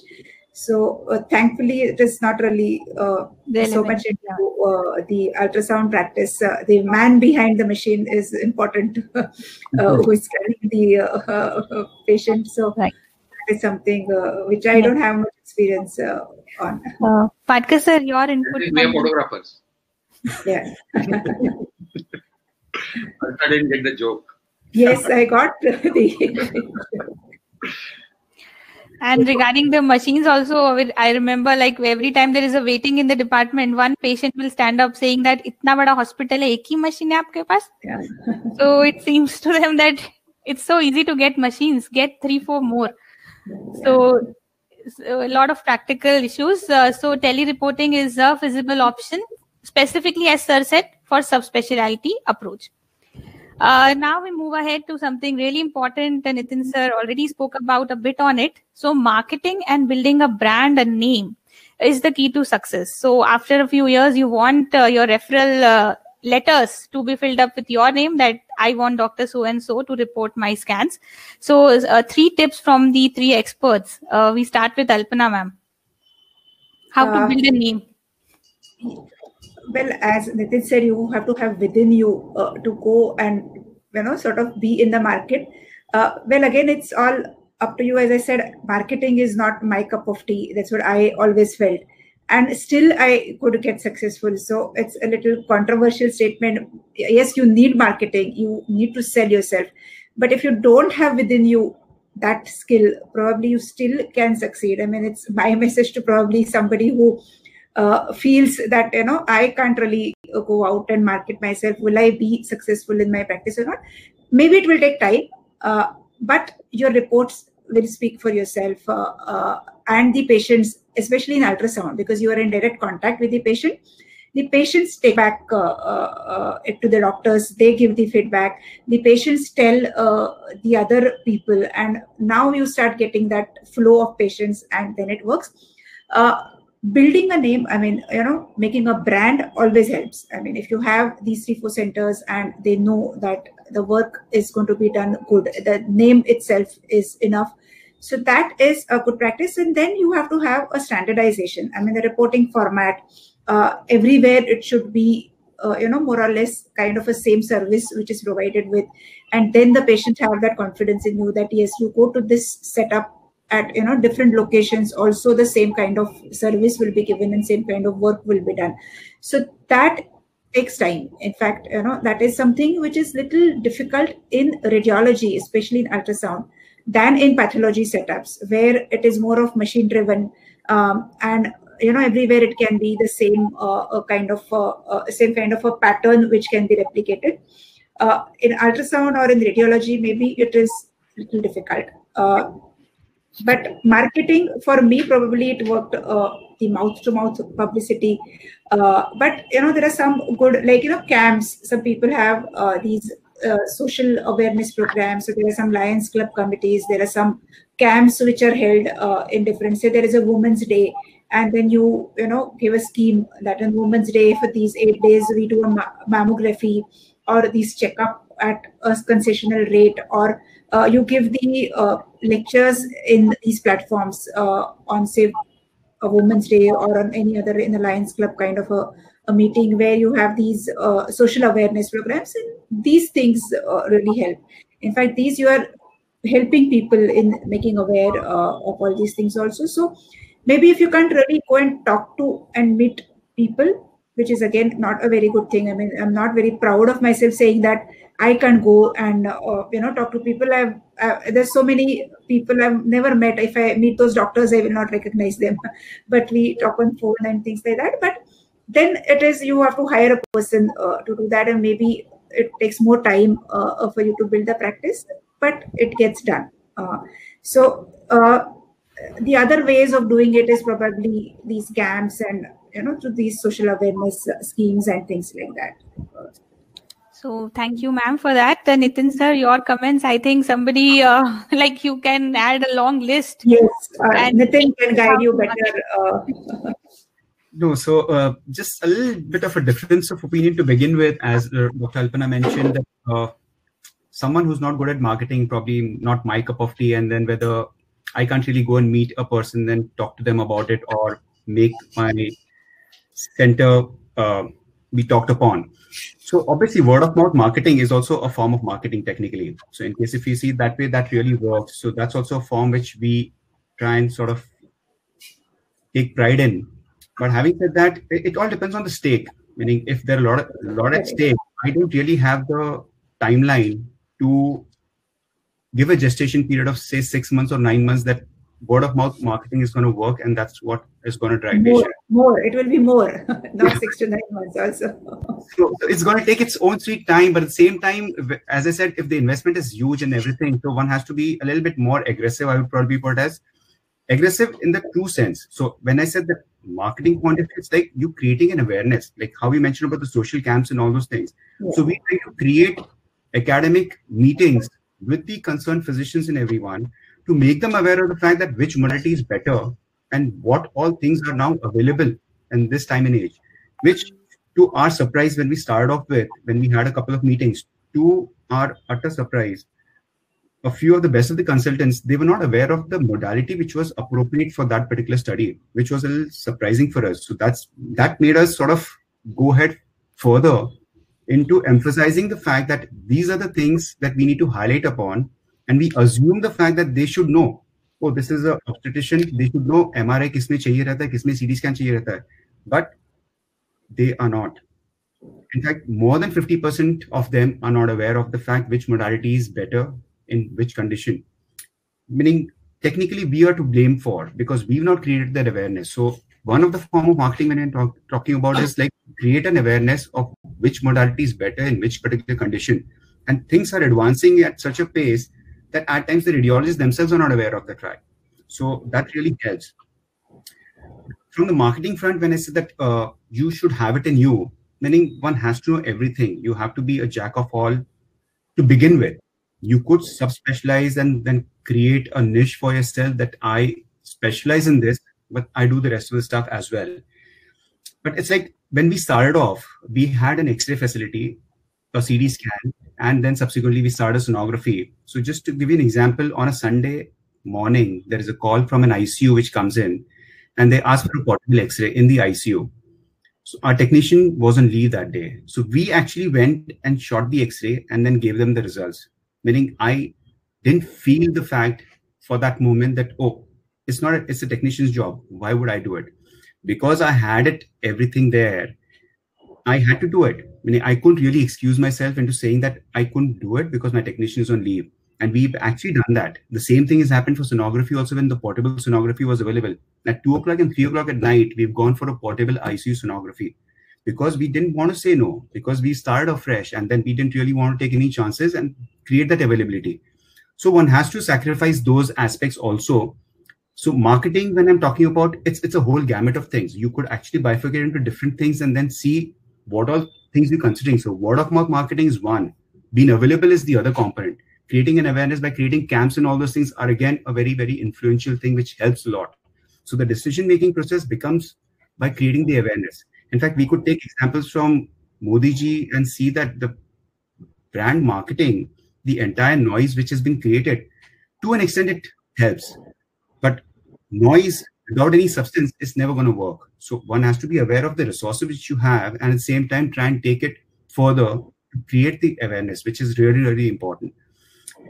And many of the radiologists, because we don't have any curriculum from that point of view, so one has to read a lot from that perspective, meaning it's radiology as well as non-radiology, but you can't help it. But again, it depends upon what do you want to achieve at the end of it. Meaning if you stationed and content with the fact that I would want to have one center and I would have the best of the facilities there, meaning that's a very good way to work upon. We are of the process that we would probably replicate the entire thing. And as Dr. Alpana was mentioning, that we could replicate it and have the same services available. So if you go to Vital, you are going to be provided the best of the services, be it sonography, be it CT scan, or be it MRI. And you're going to be having the same services everywhere. So it becomes a benchmark that all the centers are following the same due protocols which are to be given. A certain structured template which we're talking upon. So that's the component which we're trying to sort of improvise on a day-to-day basis perspective. Even in this COVID times, we had this HRCT chest to begin with. We've changed our template almost 5 times when we started off with, and now what we are using since the past few months. That's an improvisation, because as we learned, as the new knowledge and the papers came in, things have made a difference.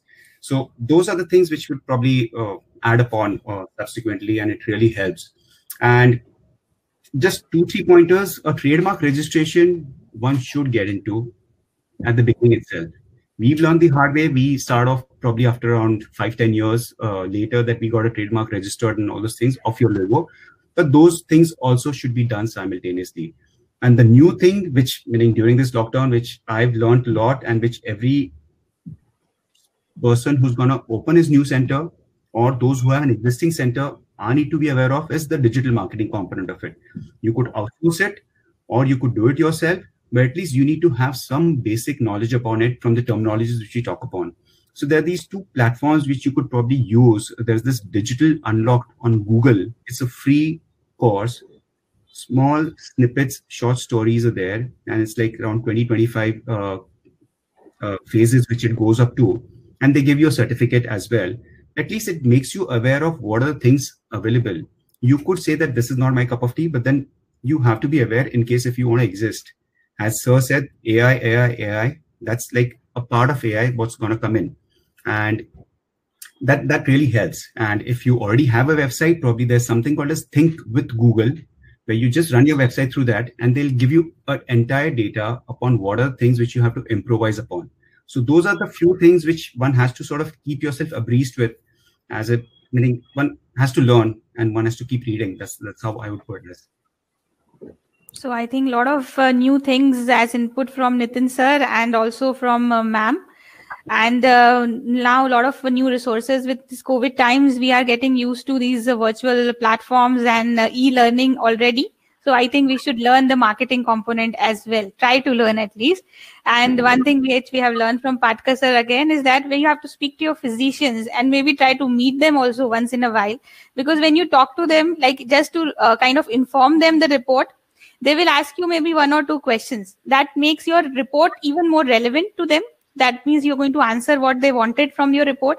And they themselves kind of know that, yeah, this doctor reported about this patient and the findings were correct. So next time they will refer maybe 1 or 2 more patients to you with your specific kind of intent getting reported from you. So that all things we learn from these experts, and Patkar sir, nobody else can be better than you to teach us this. So please guide with this question as well. That means I'm not a radiologist, I'm a marketing guy, is what you're trying to say. No, sir. That is most important for you. Jokes apart, I always believe I would like to create McDonald's, creating same types of fries, same types of burgers across India. It's not possible. Otherwise, we all would be McDonald's. What we require, in addition to trying to become McDonald's, and you should try to become McDonald's, Nitin is trying to do that, is face of the center. Face of the center is very, very important. So in fact, I have started making video calls instead of simple calls. Every time they see you, you know Bhattacharya, you know Nandulad, but you would not know any radiologist by face, because we are always in dark rooms. Now is the time to create your own identity. And I always believe a lot of people talk about B2B and B2C. That's important. Business to business. So that means centers to centers, business to customers directly, say health checkups or cabs. But B2B is most important, because that is what is going to take you to the next level, doctors to doctors. And unless they know whom they're sending the patient to, meeting them once in a year, Diwali time, helps a lot. they will tell you no need to come. But I think you must go, have tea, that helps. And now with digital this thing available, you can make use of it even more. So every time make a video call, share image, put it on WhatsApp, circle around it. This is what I meant. And if you do that before the patient reaches to the doctor, he would have become Akbar because Birbal has already taught what he is going to deal with. So they become smarter in front of patients and they will thank you by sending 3 more patients to you. Connecting is the most important part of marketing, is what I believe. Whichever way you want. So yeah, ma'am. And another thing is, then again, getting the follow-ups. I mean, whatever findings you've given, if you call them up and find out what has happened to the same patient and things like that, that also is, and your knowledge is also enhanced. I mean, that also helps a lot.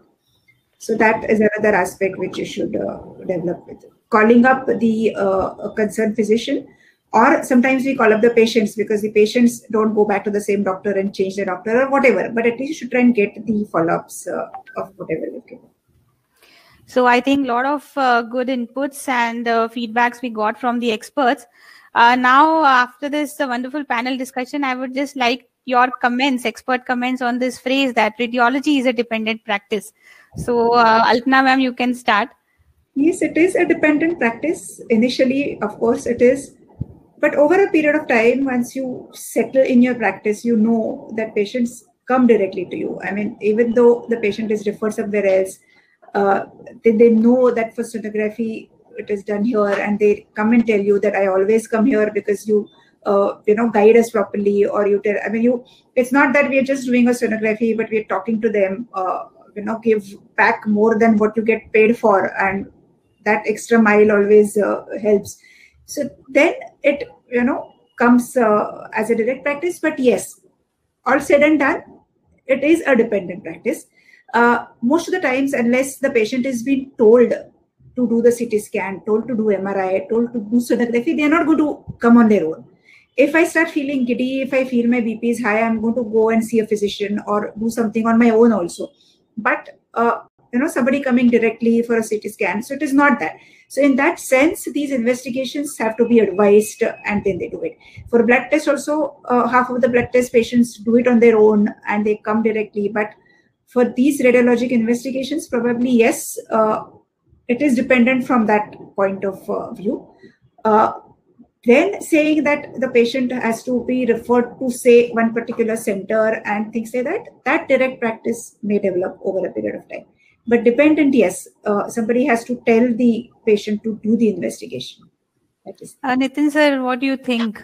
Is it completely true or something to be added? No, I think it's 50-50 probably. I would probably see it that way. In the beginning, obviously, no one knows you. So how do you make yourself available? And as ma'am also mentioned, that one has to suggest investigation for the patient to come anywhere for that matter. But gradually, as you build your name, as the word of mouth spreads, everyone gets aware of it. And they would, even if the doctor suggested some place, but they would take a chance and then come to your center because they've had a good experience in the form of good reports, a good overall setup. And they've been happy, overall happy with the entire comfort which they've had when they've come earlier, or if their families come earlier, and they trust you. Meaning, so the trust component, to build a trust, is going to take a lot of time. Having said that, when you're trying to open a center, one should not feel that one should cut corners and then try and see it only as a dependent practice perspective. It really adds significant value, and value you can't really quantify at times. It gradually grows, and there is something which sort of builds up and takes your name further. So if you strive for excellence, things are going to be obviously better, but obviously it's going to take its own sweet time. Like from our perspective, in case if you see anything to build an excellent component, one would probably take 10 years to a sizable aspect. That's the timeline which one would take, and one has to bear in mind from that perspective. So I think both of you have summarized it very well. So Patkar sir, your expert concluding comments on this statement. So I always work other way around. For any young radiologist, now there's 62 of them. I don't know how young or old they are. It would be dependent practice. So when you begin, it would be dependent practice. But your focus and your vision should be reverse the dependence. End of 10 years, like Nitin said, people who are referring to you should be dependent on you. कि इसके पास ही जाओ और किसी के पास मत जाओ. Like we say, bypass के लिए इसके पास जाओ, hip replacement के लिए इसके पास जाओ, वैसे CT scan के लिए इसके पास आओ, MRI के लिए इसके पास जाओ. So you have to have the role reversal, and your target should be 5 years, 10 years, 15 years, whatever. And it takes a lot of hard work for that. It's not easy. I have a second and third generation people coming to me because उनका father, grandfather का MRI में किया था. That happens only when you done that 10% extra. So people expect 100% from you. You should deliver 110%, and they will be always yours. Whether it is your patient, whether it is your referring doctor, or whether it is anybody else. And if you're focused, you can very easily do that. So my vision is reverse the role. All of us on theory talk that every branch is dependent on radiology. That is true. But when it comes to business, it is the other way around.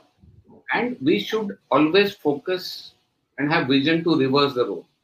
And it's not very easy, it's difficult, but everybody can do it if they're focused.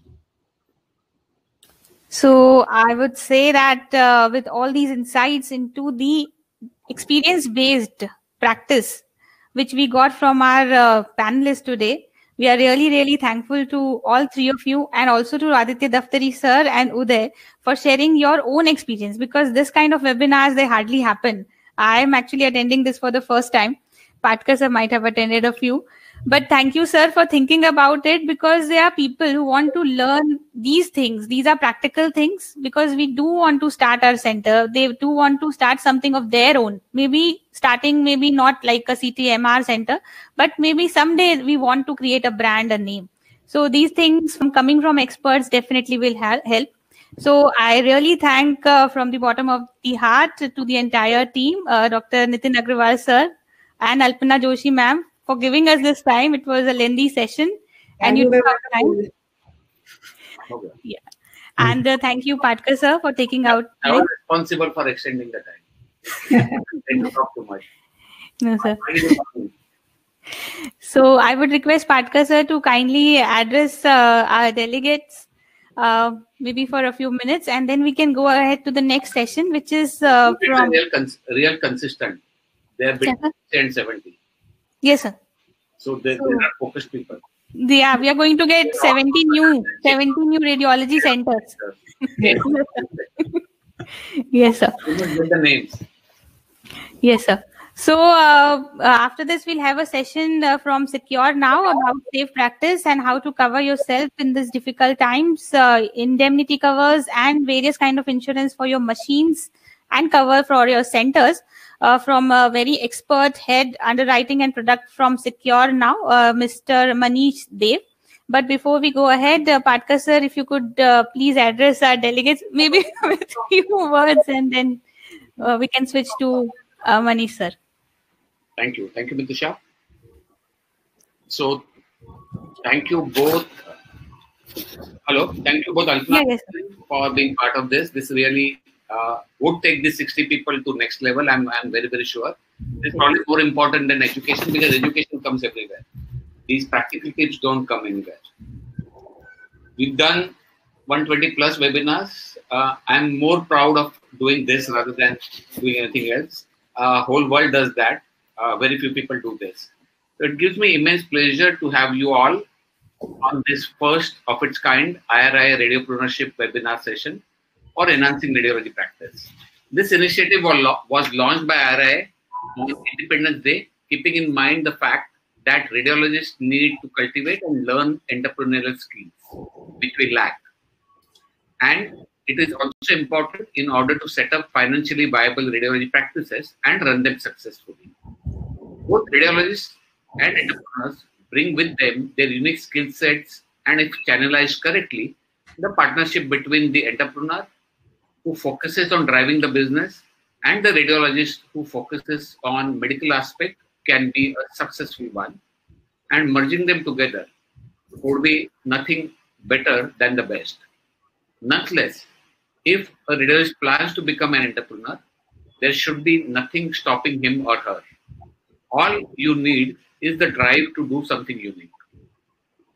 Like any other business, radiology setup also faces many hurdles in establishing and maintaining the brand on organizational front, economic issues, patient care, competition, and other grounds.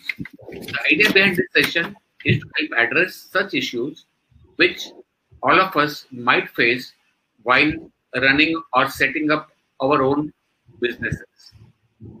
There are many young radiologists who are early into their practice and are fearing the upcoming EMIs, loss of patients and referrals, amongst other variables during these COVID times. We know that the times are tough, but we all need to stay strong. The impact of this pandemic has been faced by all of us, but every cloud has a silver lining. The focus on healthcare, technology, artificial intelligence, teleradiology has heightened the need and the level of acceptance. Despite these difficult times, we at IRI have not let our education suffer. We are taking advantage of the technology and maximizing the use of digital space to conduct these webinars. Over the past several months, we were able to do successfully several webinars covering a vast range of topics with the best array of guest speakers at both national and international levels. The enthusiasm of both the attendees and speakers motivates us to continue diligently with our efforts to spread knowledge and education. I would especially like to thank today Aditya Daftari, Ratna Joshi, Nitin Agrawal, and Uday Thakkar, my student, for their valuable time, efforts, and contribution. They all are extremely talented radiologists and have better entrepreneurship. They have worked very hard with the correct business acumen and have successfully established imaging setups. In my opinion, their experience and leadership will definitely help provide support to our future generation. And a special thanks for operating the session as energetically as always. This is our 6th one of the day. Independence Day, we launched a few important initiatives by IRI. Apart from academics and educational programs, IRI has also launched the Radiologist Protection Program. A number of litigations coming against doctors during their lifetime of practice have told us to do this. These things are going to increase. So this program aims to help the members to avoid falling into trouble and combating the situation if it arises with help and support from us. It is an endeavor by IRI to help provide protection to our member radiologists, especially the young budding radiologists who are freshly embarking on their professional journey. Please take advantage of this initiative because you have long years ahead in terms of career. You need to protect yourself and your precious time from such hurdles and hiccups. So if you do not already have an ongoing indemnity policy, please look into the intricate details and provisions of the policy launched by IRI. The International Mentorship Program has been launched to provide guidance, training, and support from successful, experienced radiologists in various parts across the globe. Please make the most of these initiatives by IRI. Send your entries on emails provided in the chat box for usage of this. Please note that all these initiatives, including the IRI-ICRI Comprehensive Resident Education Program, are for welfare of our young radiologists, and we want to convey the message to them that we are always happy to help. I would like to remind you all about IDOR, International Day of Radiology, on this Sunday, 8th of November. Then we'll have another full day of webinar series under IRIA along with the launch of our IDOR e-souvenir. Do join and share your professional and personal COVID stories, which we would include in the IRI-ICRI e-souvenir. Please continue your learning, because, as Steve Jobs says, learn continually. There is always one more thing to learn when you finish learning one. Further, during the month of November and December, we'll witness many more academic and non-academic events planned by IRIA.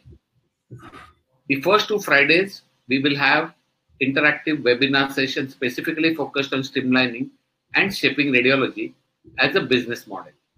Next month, we will have IRIA Radiopreuner program, our own Shark Tank. Be ready with your business and practice ideas to pitch in.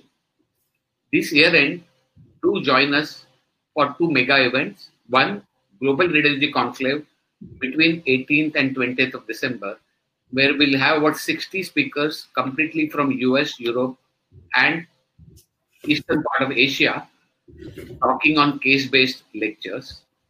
We have 2 days of fetal radiology on first weekend of December, completely dedicated to radiology, practicing fetal radiology.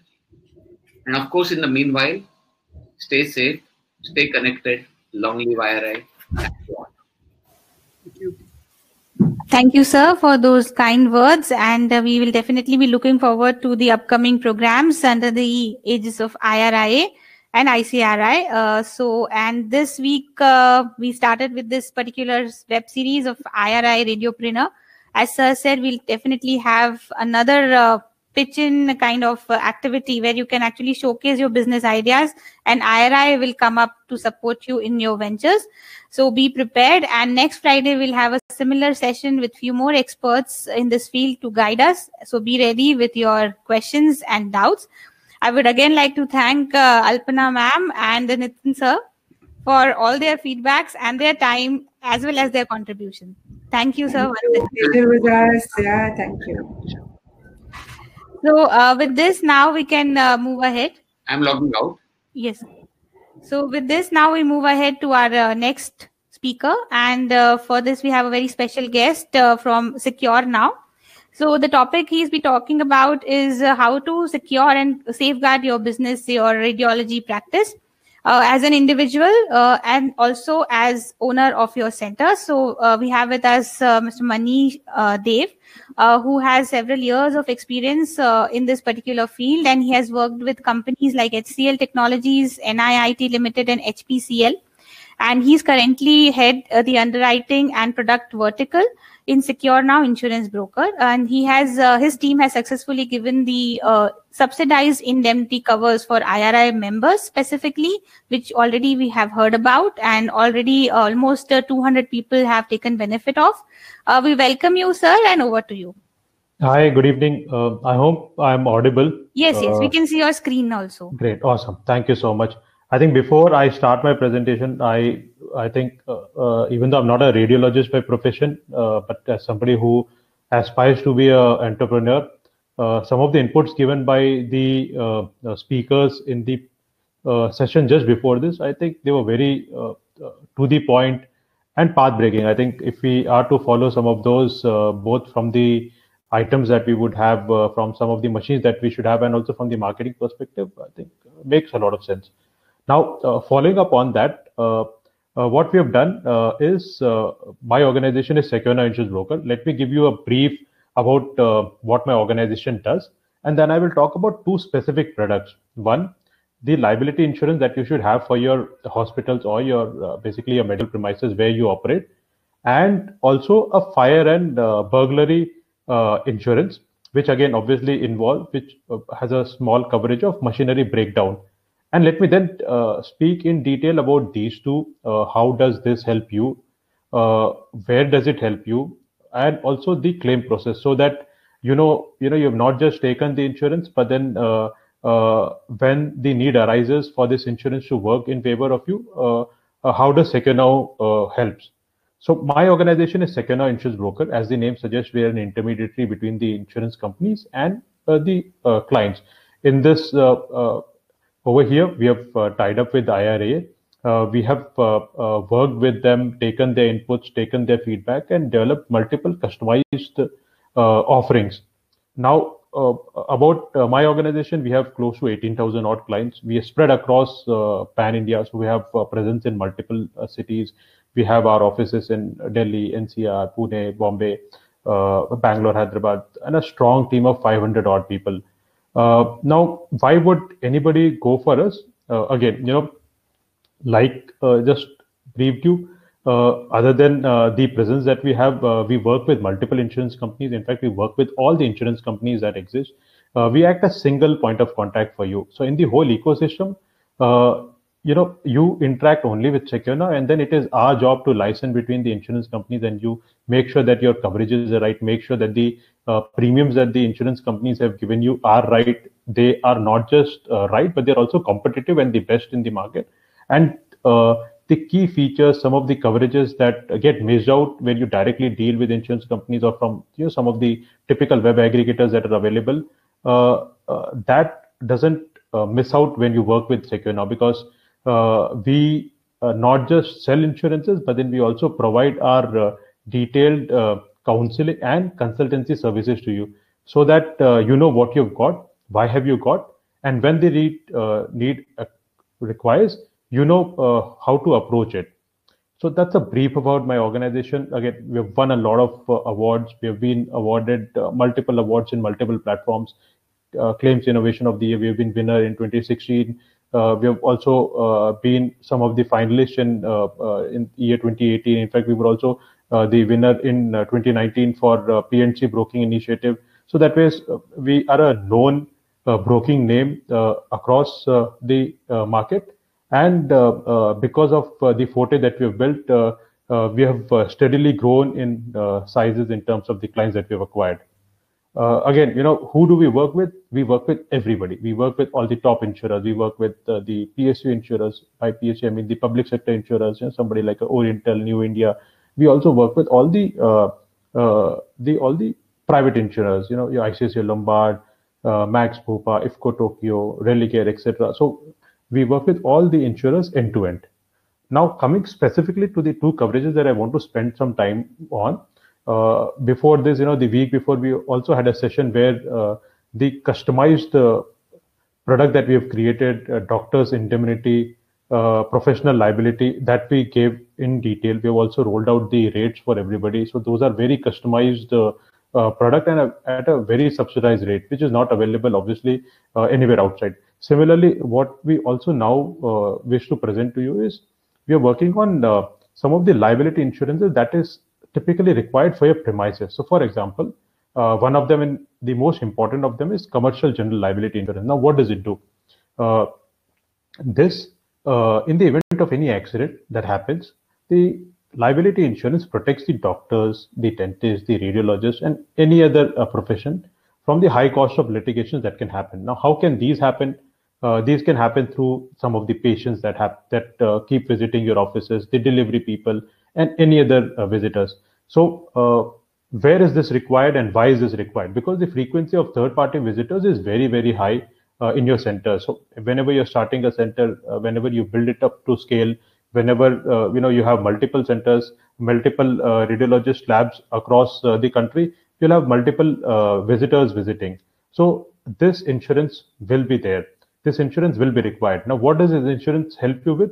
This insurance protects you against legal lawsuits for the visitors when there's a bodily injury or a property damage. So let me give you a very, very simple example. You've gone to a mall and there's a whitewashing that is happening, or the floor is getting cleaned, the floor is wet, and a nearby passenger or a shop, somebody who has come to shop in that mall, he goes on that wet floor and falls and breaks his leg, injures his hand. That's a bodily injury. You're carrying a laptop, you slip and fall down. Somebody is carrying a laptop and comes to your premises and falls down, and the laptop breaks. That's a property damage. So all of that gets covered by the commercial general liability insurance.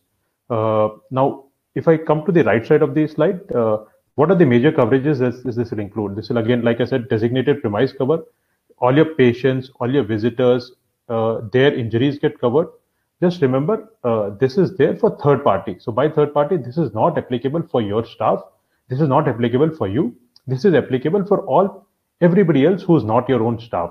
So for patients, for visitors, it is also applicable for bodily injury. Like I said, somebody comes to your center, somebody comes to your premise and hurts themselves. Similarly, patients and visitors, when there's a property damage to them, somebody has parked a car and in your premise, unfortunately, there's a repair work going on and a brick falls on the car. Again, the property damage for that particular car also gets covered here. Similarly, other than this, you also have coverages which cover your advertising injuries, such as, there's a libel or a slander against you. Somebody sues you for information which that person felt was not right for him, then that slander and libel gets covered. Your defense cost gets covered. So whatever that you pay to the lawyers for hiring the lawyers, the person who's defending you, all of that cost gets covered. If there are canteens in your premises, if there is a distribution of food or a beverage in your premises, somebody falls sick because of that gets covered. So like I said, this is one liability insurance. And I think the most important liability insurance, which has to be there, which you should take. Now, in terms of premiums, you've not given rates here, but then for your information, these are very low value premium where the coverages are high, but the premium size is very low. So these are, must in your checklist whenever you're starting your own center. In case you do not have it, I would very strongly recommend that you have this commercial general liability insurance as a part of your overall protection and protecting your center.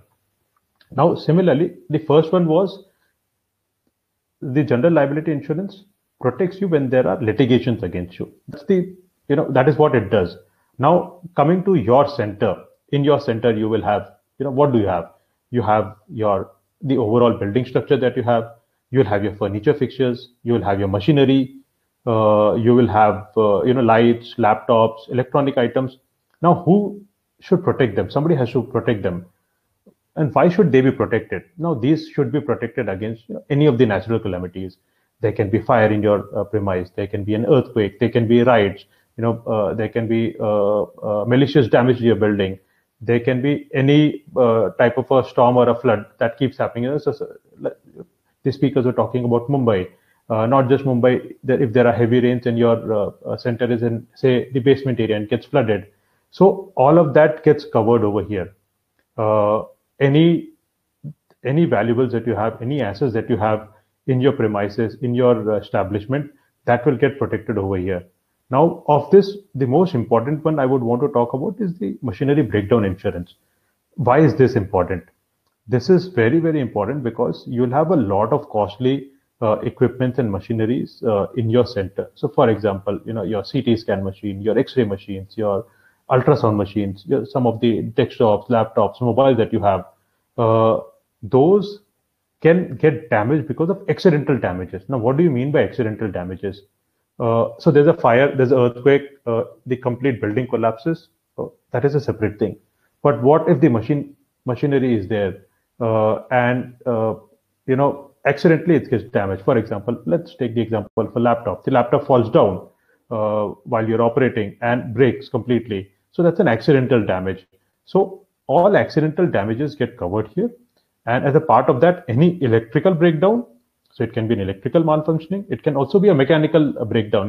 The laptop falls down and breaks the screen. So that's a mechanical breakdown. All of that gets covered. Now, obviously, you'll say, all my machines have AMCs. Why would I require an insurance here? So AMCs are part of the overall system, are part of the packages. AMCs have a certain life. Generally, you would have AMCs by the organization, by the companies that you take for 2 years, 3 years, 4 years. They don't get extended. Or even if they get extended, as and when the overall value of the property goes down, the AMC value goes high. So in that sense, you should save yourself, you should protect yourself through the property AMD insurance, because this will cover the additional cost also. So for example, your AMC might cover you up to a certain amount, say for example, 20,000, 30,000 or a lakh for your CT scan machine. Any cost which is above that amount will then automatically be paid by the insurance company. So this is over and above the AMC. This is a double protection that you're having for your organization. And like I said, the machinery breakdown is a small coverage of the overall package, which, like I was saying, protects your machinery, your building, your furniture, your fixtures, your lights, all your valuable assets that are there in your medical establishment. So these are the two products that we have customized for IRIA, other than the professional indemnity, the doctor professional indemnity that we had launched the week before, and customized rates are available. Now coming to, what are some of the products? Like I was saying, we have a group health insurance. So you would want to protect your employees against any type of medical emergencies. We have a customized product for that. You would want a group term life. If there's a unnatural or a natural death in any of your staff, we have a customized product for that. We have also individual doctors, professional indemnity. Like I said, these are some of the very, very important insurances that you should have. A professional indemnity is something which is you anyways legally have to. I mean, it is by nature you also have to take it. But then the other insurances are something which we tend to ignore because there's not much pressure or force for taking them. But then, like I just explained, when you're starting your own center, when you're starting a lab of your own, when there is a lot of investment that you put in, especially in terms of buying very, very expensive machinery, it makes sense to have some of the other insurances also that you have. Now, how does the claim process work? You have taken the insurance, you have protected yourself, you have safeguarded yourself. What happens if there's a claim? How does Secure Now Insurance Broker help you?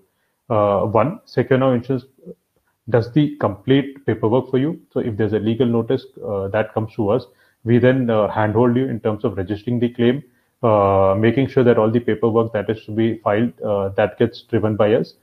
We also make sure that if there are lawyers that are to be finalized and allocated, those are the lawyers that we have tied up with insurance companies, and then those lawyers we provide you so that we know that the claim and the compensation can be awarded. So like I was saying, in the overall value chain, in the overall ecosystem, we do everything end to end, right from making sure that the insurance is right, the coverages are right, to when the claims get, the claims are filed, the compensation is awarded to you.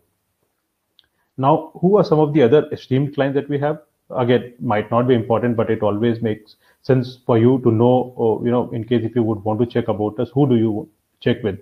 We have tied up with multiple associations across India. So Delhi Medical Association, the Association of Surgeons of India, Lucknow Nursing Homes Association. So we work with majority of the associations, and in fact, just to give you some benchmark, in a month we are at a stage where there are at least one or two associations that we keep tying up in India. That speaks volumes about the way we work. That speaks volumes about the nature of our work, and also the strong customized products that we have, and the very, very low and attractive premiums that we have been able to get for you. Again, just to emphasize, we handhold you end to end. We make sure there's a dedicated relationship manager for every individual member. So the relationship manager is not just for IRA. The relationship manager boils down to each one of you individually. So for example, if there are 60 participants over here, the relationship manager gets drilled down to each of you. We make sure that all your existing policies, we analyze them. We analyze them well. If there are any gaps, we highlight them. If there are no gaps, we make sure to tell you that the premiums that you paid are right, or you could have probably, got a better premium out of it. Then there are lawyers available that we have. We have tied up with multiple medicos, legal panels. We review with them regularly. We appoint medicos and through panels very regularly. Similarly, we identify committees of senior doctor panels from various specialties, and we have a dedicated claims team. So of the 500 odd employees that we have a dedicated claims team of 100 odd people sitting at our multiple offices, who make sure that each of your claim that comes gets cleared and passed on. So that's a brief about my organization, the two customized products that we had. Again, just for a reference point, we have ever-growing panel of medico-legal experts, where some of the big advocates across Delhi, NCR, and across the country, we've tied up with them to make sure that if there's an unfortunate incident when there's a claim, the claim should get settled at all the cost.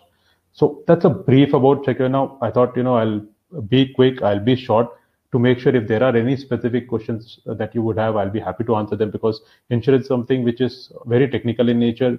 because of a lot of mis-selling that happens across the industry, we want to make sure that whatever we present is understood, and you're guided aptly and guided very well in detail about all the insurances that you take for your organization. Thank you, sir, for taking this important topic. This is something which we usually don't take care of until and unless we start facing the problems. And then retrospectively, we try to understand the integrities and the details of these insurance related thing. And then it's like very late for us also and difficult for us also. So really, it will definitely help us all. And thank you for sharing the details. Already we have the links, I think, and the way indemnity at least can be taken from your company.